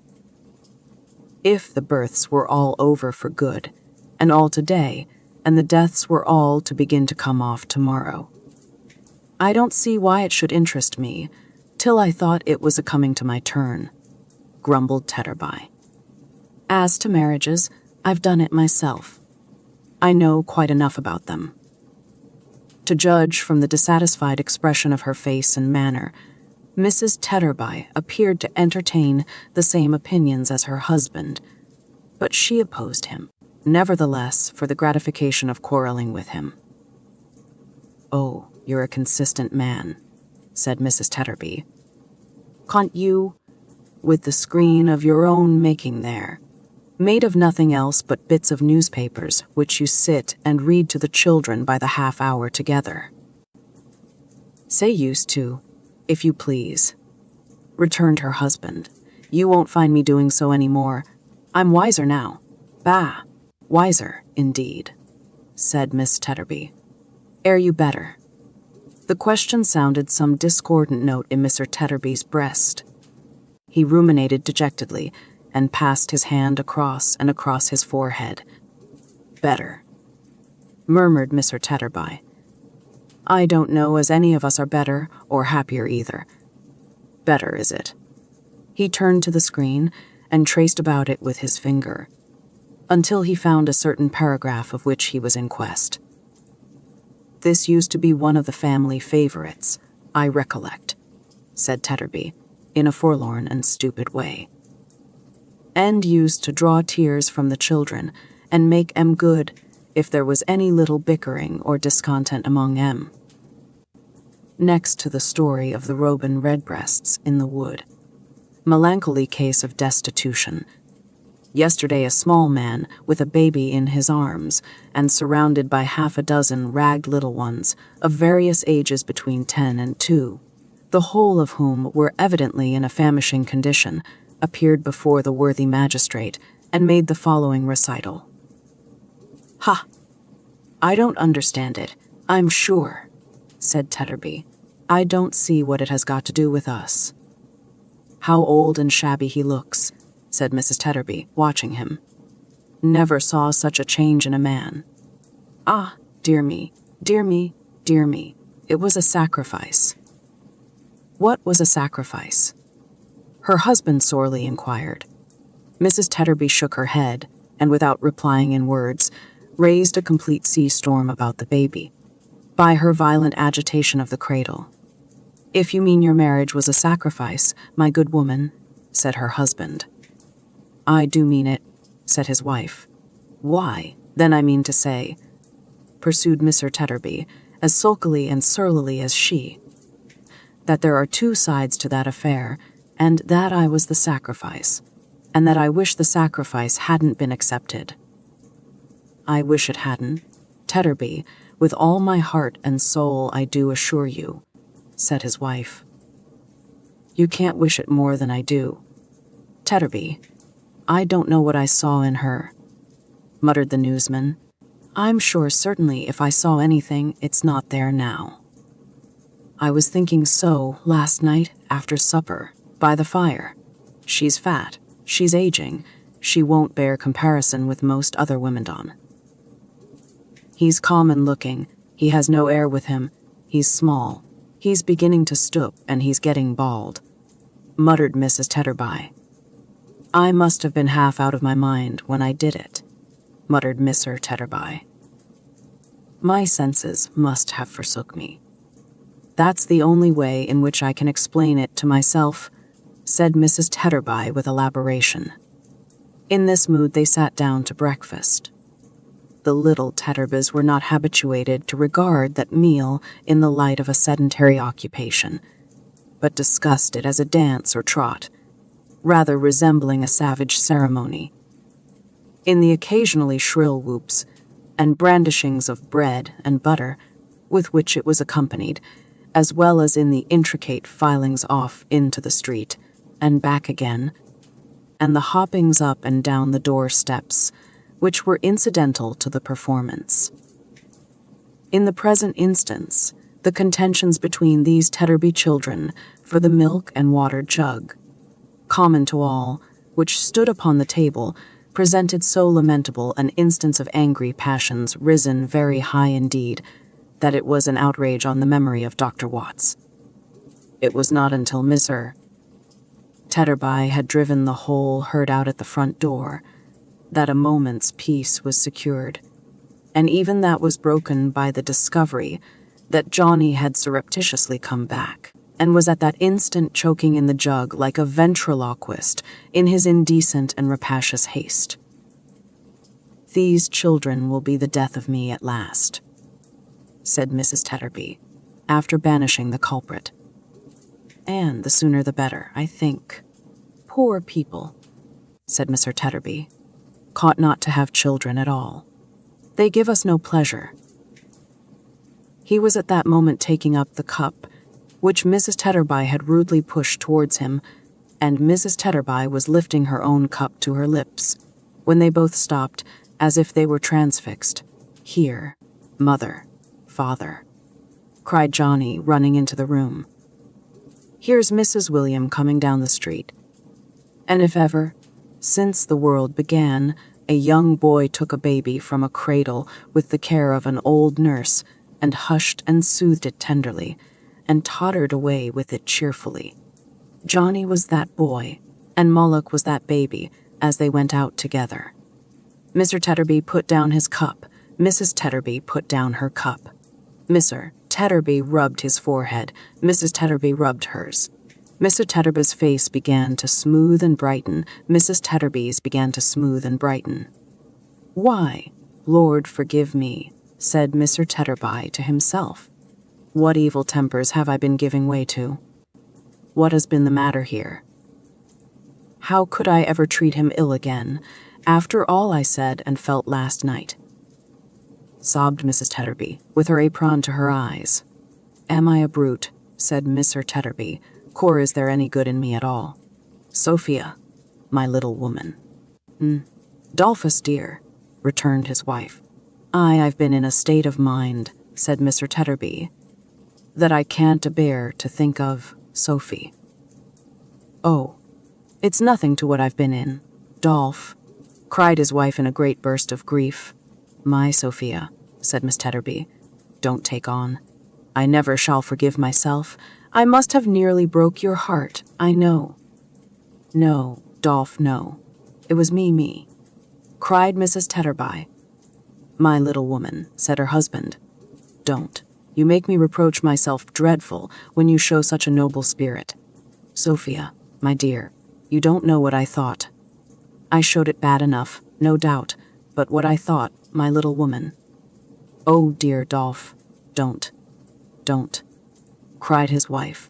Sophia, said Miss Tetterby, I must reveal it. I couldn't rest in my conscience unless I mentioned it. My little woman, Mimsers William's very nearly here, screamed Johnny at the door. My little woman, I wondered how, gasped Mr. Tetterby, supporting himself by his chair. I wondered how I had ever admired you. I forgot the precious children you have brought about me, and thought you didn't look as slim as I could wish. I never gave a recollection, said Mr. Tetterby with severe self-accusation, to the cares you've had as my wife, and along of me and mine, when you might had hardly any with another man who got on better and was luckier than me. Anybody might have found such a man easily, I am sure. and I quarreled with you for having aged a little in the rough years you have lightened for me. Can you believe it, my little woman? I hardly can myself." Mrs. Tetterby, in a whirlwind of laughing and crying, caught his face within her hands and held it there. "Oh, Dolph," she cried. "I am so happy that you thought so. I am so grateful that you thought so. For I thought that you were common-looking, Dolph, and so you are, my dear, and may you be the commonest of all sights in my eyes, till you close them with your own good hands. I thought that you were small, and so you are, and I'll make much of you because you are, and more of you because I love my husband. I thought that you began to stoop, and so you do, and you shall lean on me, and I'll do all I can to keep you up. I thought there was no air about you, but there is, and it's the air of home, and that's the purest and the best there is, and God bless home once more, and all belonging to it, Dolph. Hurrah. Here's Mrs. William," cried Johnny. So she was, and all the children with her, and so she came in. They kissed her, and kissed one another, and kissed the baby, and kissed their father and mother, and then ran back and flocked and danced about her, trooping on with her in triumph.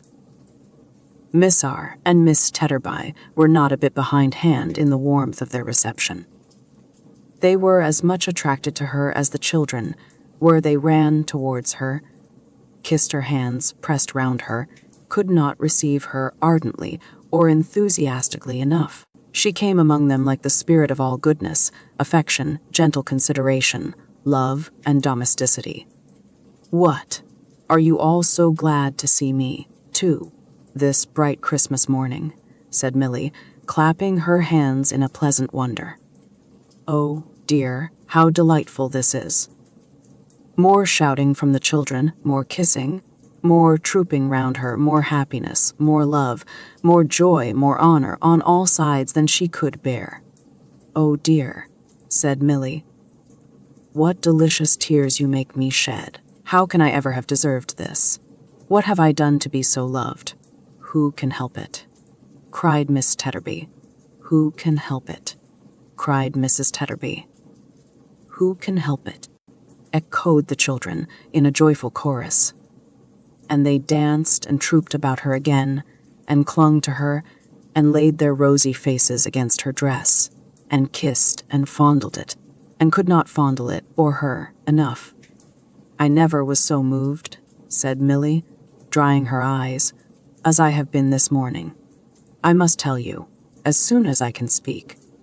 Mr. Redlaw came to me at sunrise, and with a tenderness in his manner, more as if I had been his darling daughter than myself, implored me to go with him to where William's brother George is lying ill. We went together, and all the way along he was so kind, and so subdued, and seemed to put such trust and hope in me, that I could not help crying with pleasure. When we got to the house, we met a woman at the door. Somebody had bruised and hurt her, I am afraid, who caught me by the hand and blessed me as I passed. She was right, said Mr. Tetterby. Mrs. Tetterby said she was right. All the children cried out that she was right. But there's more than that, said Milly. When we got upstairs, into the room, the sick man, who had lain for hours in a state from which no effort could rouse him, rose up in his bed, and, bursting into tears, stretched out his arms to me, and said that he had led a misspent life, but that he was truly repentant now, in his sorrow for the past, which was all as plain to him as a great prospect, from which a dense black cloud had cleared away, and that he entreated me to ask his poor old father for his pardon and his blessing, and to say a prayer beside his bed. And when I did so, Mr. Redlaw joined in it so fervently, and then so thanked me, and thanked heaven, that my heart quite overflowed, and I could have done nothing but sob and cry, if the sick man had not begged me to sit down by him, which made me quiet, of course. As I sat there, He held my hand in his until he sank in a doze, and even then, when I withdrew my hand to leave him to come here, which Mr. Redlaw was very earnest indeed in wishing me to do, his hand felt for mine, so that someone else was obliged to take my place and make believe to give him my hand back. Oh dear, said Milly, sobbing. How thankful and how happy I should feel, and do feel, for all this. While she was speaking, Redlaw had come in, and, after pausing for a moment to observe the group of which she was the center, had silently ascended the stairs. Upon those stairs he now appeared again, remaining there, while the young student passed him and came running down. Kind nurse, gentlest, best of creatures, he said, falling on his knee to her and catching at her hand. Forgive my cruel ingratitude. Oh dear, cried Milly innocently. Here's another of them. Oh dear, here's somebody else who likes me. What shall I ever do? The guileless, simple way in which she said it, and in which she put her hands before her eyes and wept for very happiness, was as touching as it was delightful. I was not myself, he said. I don't know what it was some consequence of my disorder, perhaps I was mad. But I am so no longer. Almost as I speak, I am restored. I heard the children crying out your name, and the shade passed from me at the very sound of it. Oh, don't weep. Dear Milly, if you could read my heart, and only knew with what affection and what grateful homage it is glowing, you would not let me see you weep. It is such deep reproach. No, said Milly. It's not that. It's not indeed. It's joy. It's wonder that you should think it necessary to ask me to forgive so little, and yet it's pleasure that you do. And will you come again? And will you finish the little curtain? No, said Milly, drying her eyes and shaking her head. You won't care for my needlework now. Is it forgiving me to say that?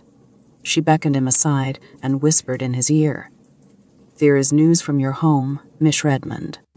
News? How? Either you're not writing when you were very ill, or the change in your handwriting when you began to be better created some suspicion of the truth, however that is. But you're sure you'll not be the worse for any news, if it's not bad news.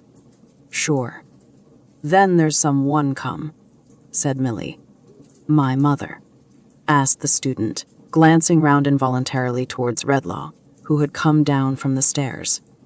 Hush, no, said Milly. It can be no one else. Indeed, said Milly. Are you sure? It is not? Before he could say more, she put her hand upon his mouth. Wes, it is, said Milly. The young lady, she is very like the miniature, Miss Redmond. But she is prettier, was too unhappy to rest without satisfying her doubts, and came up last night with a little servant maid. As you always dated your letters from the college, she came there, and before I saw Miss Redlaw this morning, I saw her. She likes me too, said Milly. Oh dear, that's another. This morning. Where is she now? Why, she is now, said Milly, advancing her lips to his ear, in my little parlour in the lodge, and waiting to see you. He pressed her hand, and was darting off, but she detained him. Miss Redlaw is much altered, and has told me this morning that his memory is impaired. Be very considerate to him, Miss Edmund. He needs that from us all. The young man assured her, by a look, that her caution was not ill bestowed, and as he passed the chemist on his way out, bent respectfully and with an obvious interest before him. Redlaw returned the salutation courteously and even humbly, and looked after him as he passed on. He drooped his head upon his hand too, as trying to reawaken something he had lost. But it was gone. The abiding change that had come upon him since the influence of the music and the phantom's reappearance was that now he truly felt how much he had lost, and could compassionate his own condition and contrast it clearly with the natural state of those who were around him. In this, an interest in those who were around him was revived, and a meek, submissive sense of his calamity was bred, resembling that which sometimes obtains in age, when its mental powers are weakened, without insensibility or sullenness being added to the list of its infirmities. He was conscious that, as he redeemed, through Milly, more and more of the evil he had done, and as he was more and more with her, this change ripened itself within him. Therefore, and because of the attachment she inspired him with, but without other hope, he felt that he was quite dependent on her, and that she was his staff in his affliction. So, when she asked him whether they should go home now, to where the old man and her husband were, and he readily replied yes. Being anxious in that regard, he put his arm through hers and walked beside her, not as if he were the wise and learned man to whom the wonders of nature were an open book, and hers were the uninstructed mind, but as if their two positions were reversed, and he knew nothing, and she all. He saw the children throng about her and caress her, as he and she went away together thus. Out of the house, he heard the ringing of their laughter, and their merry voices. He saw their bright faces, clustering around him like flowers. He witnessed the renewed contentment and affection of their parents. He breathed the simple air of their poor home. Restored to its tranquility, he thought of the unwholesome blight he had shed upon it, and might, but for her, have been diffusing then. And perhaps it is no wonder that he walked submissively beside her and drew her gentle bosom nearer to his own. When they arrived at the lodge, the old man was sitting in his chair in the chimney corner, with his eyes fixed on the ground, and his son was leaning against the opposite side of the fireplace, looking at him. As she came in at the door, both started and turned round towards her, and a radiant change came upon their faces. "Oh, dear, dear, they are all pleased to see me like the rest," cried Milly, clapping her hands in an ecstasy and stopping short. "Here are two more. Pleased to see her." Pleasure was no word for it. She ran into her husband's arms, thrown wide open to receive her, and he would have been glad to have her there, with her head lying on his shoulder, through the short winter's day. But the old man couldn't spare her. He had arms for her too, and he locked her in them. "Why, where has my quiet mouse been all this time?" said the old man. "She has been a long while away. I find that it's impossible for me to get on without Mouse. Where's my son, William? I fancy I have been dreaming, William." "That's what I say myself, father," returned his son. "I have been in an ugly sort of dream, I think." "How are you, father? Are you pretty well?" "Strong and brave, my boy," returned the old man. It was quite a sight to see Mr. William shaking hands with his father, and patting him on the back, and rubbing him gently down with his hand, as if he could not possibly do enough to show an interest in him. "What a wonderful man you are, father." "How are you, father? Are you really pretty hardy, though?" said William, shaking hands with him again, and patting him again, and rubbing him gently down again. "Never was fresher or stouter in my life, my boy." "What a wonderful man you are, father." "But that's exactly where it is," said Mr. William with enthusiasm. "When I think of all that my father's gone through, and all the chances and changes and sorrows and troubles that have happened to him in the course of his long life, and under which his head has grown gray, and years upon years have gathered on it, I feel as if we couldn't do enough to honor the old gentleman and make his old age easy. How are you, father?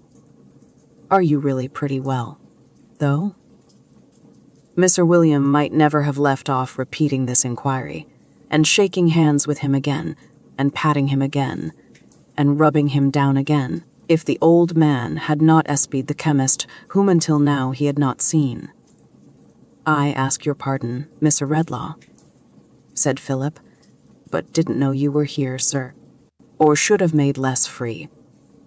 It reminds me, Mr. Redlaw, seeing you here on a Christmas morning, of the time when you was a student yourself, and worked so hard that you were backwards and forwards in our library even at Christmas time. Ha, ha. I'm old enough to remember that, and I remember it right well. I do, though I am 87. It was after you left here that my poor wife died. You remember my poor wife, Mr. Redlaw?" The chemist answered yes.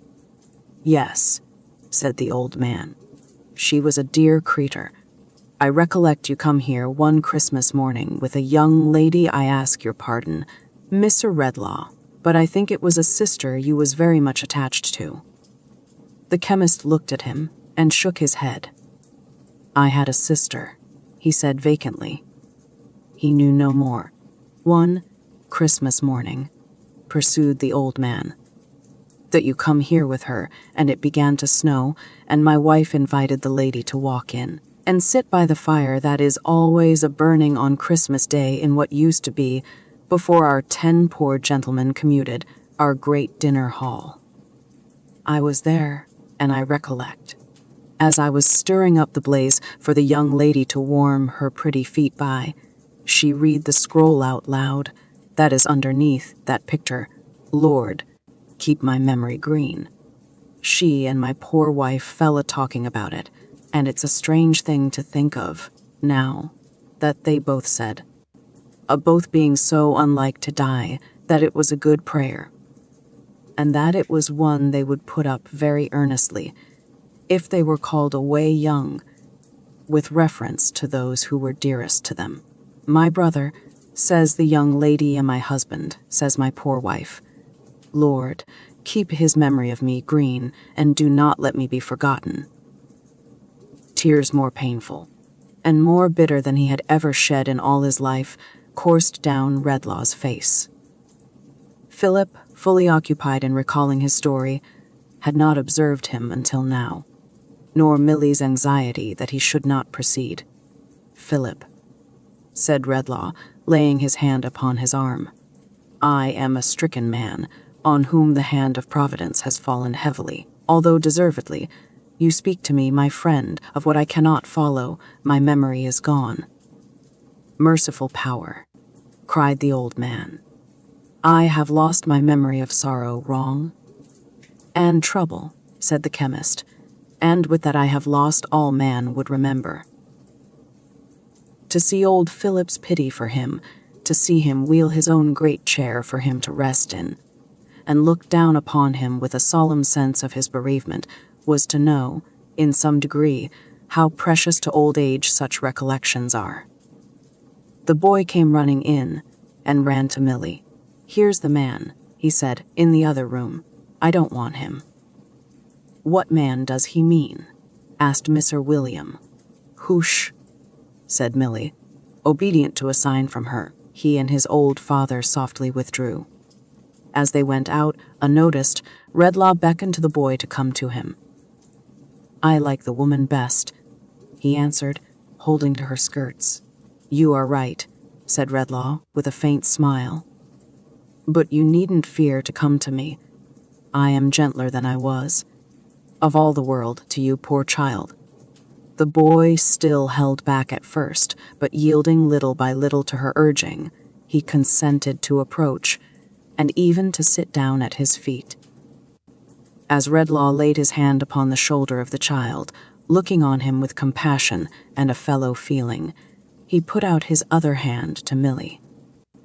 She stooped down on that side of him, so that she could look into his face, and after silence said, "Meffer Redlaw, may I speak to you?" "Yes," he answered, fixing his eyes upon her. "Your voice and music are the same to me. May I ask you something?" "What you will." "Do you remember what I said when I knocked at your door last night, about one who was your friend once, and who stood on the verge of destruction. "Yes, I remember," he said with some hesitation. "Do you understand it?" He smoothed the boy's hair, looking at her fixedly the while, and shook his head. "This person," said Milly, in her clear, soft voice, which her mild eyes, looking at him, made clearer and softer, "I found soon afterwards. I went back to the house and, with heaven's help, traced him. I was not too soon. A very little, and I should have been too late." He took his hand from the boy, and laying it on the back of that hand of hers, whose timid and yet earnest touch addressed him no less appealingly than her voice and eyes looked more intently on her. "He is the father of Mr. Edmund, the young gentleman we saw just now. His real name is Longford. You name. I recollect the name. And the man. No, not the man. Did he ever wrong me? Yes. Ah, then it's hopeless, hopeless." He shook his head and softly beat upon the hand he held, as though mutely asking her commiseration.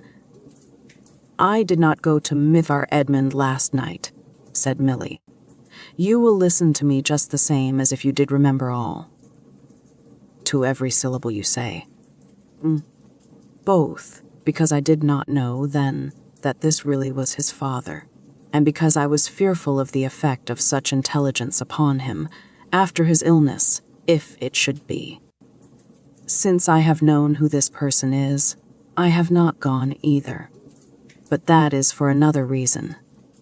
He has long been separated from his wife, and son has been a stranger to his home almost from this son's infancy. I learn from him and has abandoned and deserted what he should have held most dear. In all that time he has been falling from the state of a gentleman more and more until—" She rose up hastily, and going out for a moment, returned, accompanied by the wreck that Redlaw had beheld last night. "Do you know me?" asked the chemist. "I should be glad," returned the other. "And that is an unwanted word for me to use if I could answer no."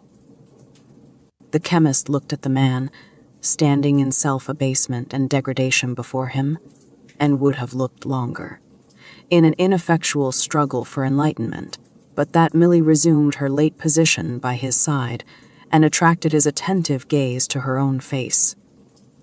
"See how low he is sunk, how lost he is," she whispered, stretching out her arm towards him, without looking from the chemist's face. "If you could remember all that is connected with him, do you not think it would move your pity to reflect that one you ever loved, do not let us mind how long ago, or in what belief that he has forfeited, should come to this?" "I hope it would," he answered. "I believe it would." His eyes wandered to the figure standing near the door, but came back speedily to her, on whom he gazed intently, as if he strove to learn some lesson from every tone of her voice and every beam of her eyes. "I have no learning, and you have much," said Milly. "I am not used to think, and you are always thinking. May I tell you why it seems to me a good thing for us to remember wrong that has been done us, Wes, that we may forgive it?" "Pardon me, great heaven," said Redlaw, lifting up his eyes, "for having thrown away thine own high attribute." "And if," said Milly, "if your memory should one day be restored, as we will hope and pray it may be, would it not be a blessing to you to recall at once a wrong and its forgiveness?" He looked at the figure by the door and fastened his attentive eyes on her again. A ray of clearer light appeared to him to shine into his mind from her bright face. He cannot go to his abandoned home. He does not seek to go there. He knows that he could only carry shame and trouble to those he has so cruelly neglected, and that the best reparation he can make them now is to avoid them. A very little money carefully bestowed would remove him to some distant place where he might live and do no wrong, and make such atonement as is left within his power for the wrong he has done. To the unfortunate lady who is his wife, and to his son, this would be the best and kindest boon that their best friend could give them, one too that they need never know of, and to him, shattered in reputation, mind, and body, it might be salvation. He took her head between her hands and kissed it and said, "It shall be done. I trust to you to do it for me, now and secretly, and to tell him that I would forgive him if I were so happy as to know for what." As she rose and turned her beaming face towards the fallen man, implying that her mediation had been successful, he advanced a step and, without raising his eyes, addressed himself to Redlaw. "You are so generous," he said.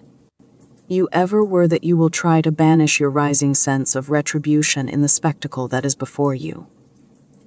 I do not try to banish it from myself, Redlaw. If you can believe me." The chemist entreated Milly, by a gesture, to come nearer to him, and, as he listened, looked in her face, as if to find in it the clue to what he heard. "I am too decayed a wretch to make professions. I recollect my own career too well, to array any such before you. But from the day on which I made my first step downward, in dealing falsely by you, I have gone down with a certain, steady, doomed progression. That I say." Redlaw, keeping her close at his side, turned his face towards the speaker, and there was sorrow in it. Something like mournful recognition, too.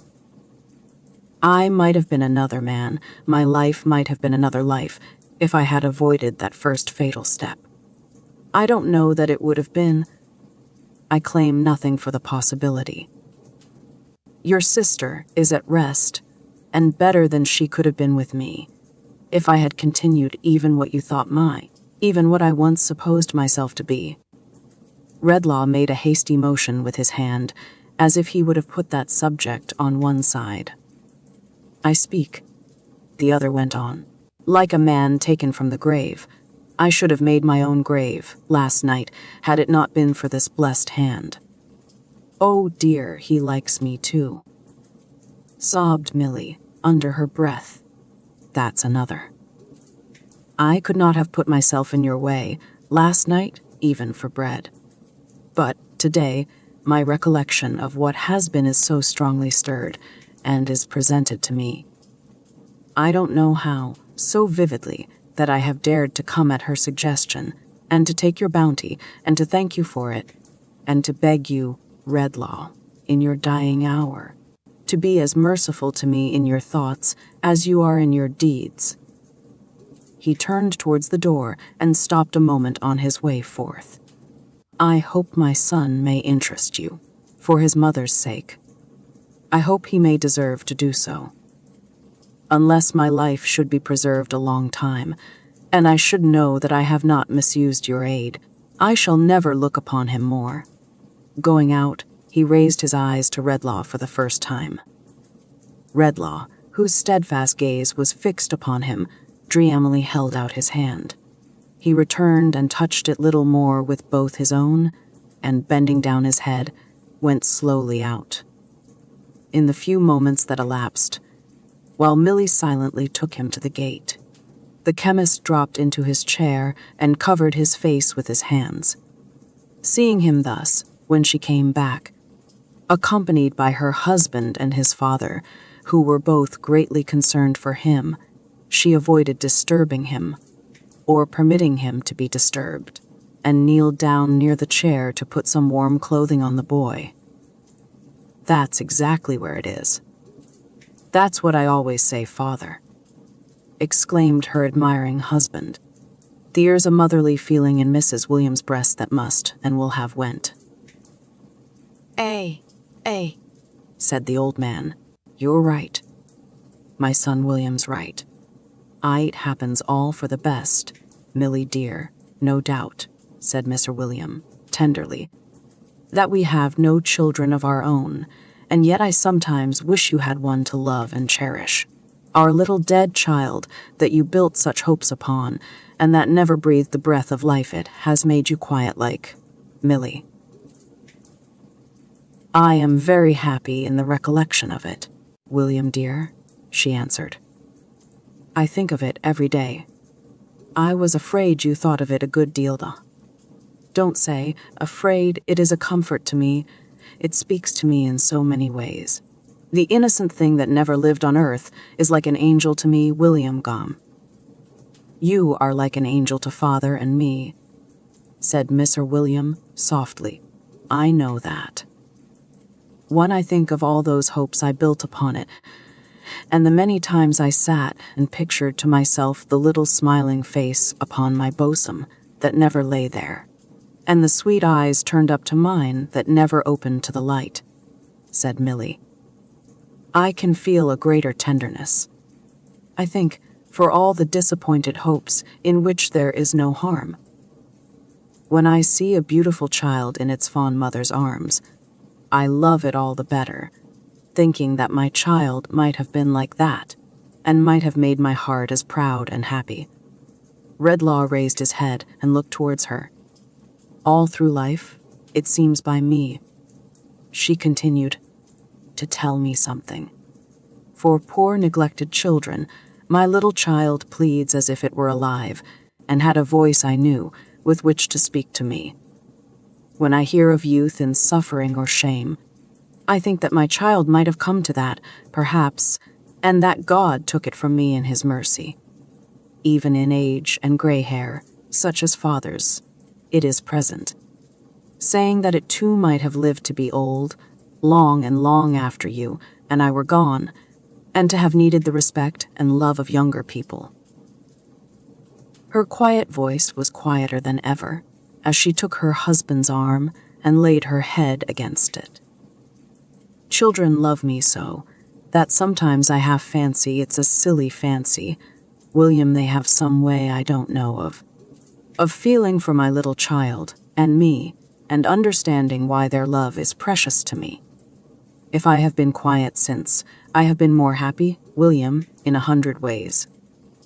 Not least happy, dear, in this that even when my little child was born and dead but a few days, and I was weak and sorrowful, and could not help grieving a little, the thought arose that if I tried to lead a good life, I should meet in heaven a bright creature who would call me mother. Redlaw fell upon his knees with a loud cry. Otho, he said, who through the teaching of pure love hast graciously restored me to the memory which was the memory of Christ upon the cross, and of all the good who perished in his cause. Receive my thanks and bless her. Then he folded her to his heart, and Millie, sobbing more than ever, cried as she laughed, He is come back to himself. He likes me very much indeed, too. Oh, dear, dear, dear me, here's another. Then the student entered, leading by the hand a lovely girl who was afraid to come. And Redlaw so changed towards him, seeing in him and his youthful choice the softened shadow of that chastening passage in his own life, to which, as to a shady tree, the dove so long imprisoned in his solitary ark might fly for rest and company, fell upon his neck, entreating them to be his children. Then, as Christmas is a time in which, of all times in the year, the memory of every remediable sorrow, wrong, and trouble in the world around us should be active with us, not less than our own experiences, for all good, he laid his hand upon the boy, and, silently calling him to witness, who laid his hand on children in old time, rebuking, in the majesty of his prophetic knowledge, those who kept them from him, vowed to protect him, teach him, and reclaim him. Then he gave his right hand cheerily to Philip, and said that they would that day hold a Christmas dinner in what used to be, before the 10 poor gentlemen commuted, their great dinner hall, and that they would bid to it as many of that Swidger family who, his son had told him, were so numerous that they might join hands and make a ring round England, as could be brought together on so short a notice. And it was that day done. There were so many Swidgers there, grown-up and children, that an attempt to state them in round numbers might engender doubts in the distrustful of the veracity of this history. Therefore the attempt shall not be made. But there they were, by dozens and scores, and there was good news and good hope there, ready for them, of George, who had been visited again by his father and brother, and by Milly, and again left in a quiet sleep. There, present at the dinner, too, were the Tetterbys, including young Adolphus, who arrived in his prismatic comforter in good time for the beef. Johnny and the baby were too late, of course, and came in all on one side, the one exhausted, the other in a supposed state of double tooth, but that was customary and not alarming. It was sad to see the child who had no name or lineage, watching the other children as they played, not knowing how to talk with them, or sport with them, and more strange to the ways of childhood than a rough dog.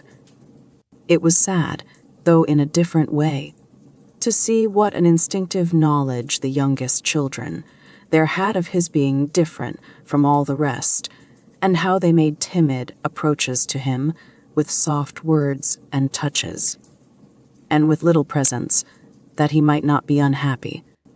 But he kept by Milly, and began to love her, that was another, as she said. And, as they all liked her dearly, they were glad of that, and when they saw him peeping at them from behind her chair, they were pleased that he was so close to it.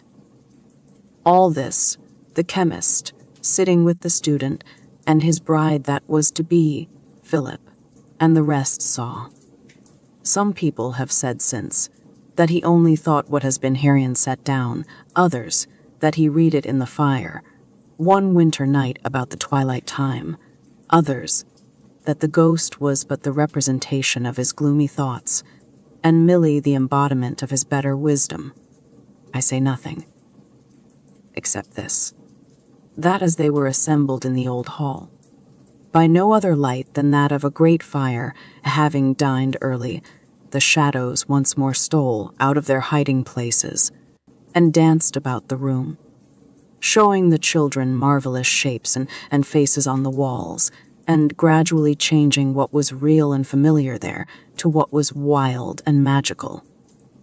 But that there was one thing in the hall, to which the eyes of Redlaw, and of Milly and her husband, and of the old man, and of the student, and his bride that was to be, were often turned, which the shadows did not obscure or change. Deepened in its gravity by the firelight, and gazing from the darkness of the panelled wall like life, the sedate face in the portrait, with the beard and ruff, looked down at them from under its verdant wreath of holly, as they looked up at it, and, clear and plain below, as if a voice had uttered them, were the words, "Lord, keep my memory green." And so, the haunted man and the ghost's bargain comes to a close. Through the struggles of Redlaw and those affected by his mysterious gift, Dickens reminds us of the essential role that memory, both joyful and sorrowful, plays in shaping who we are. It's a poignant message about the power of empathy, compassion, and the importance of cherishing every experience, good or bad, as part of our shared humanity. Thank you for joining us for this thoughtful and moving Christmas tale. Be sure to come back next time for more stories that warm the heart and stir the imagination. Until then, sweet dreams and good night.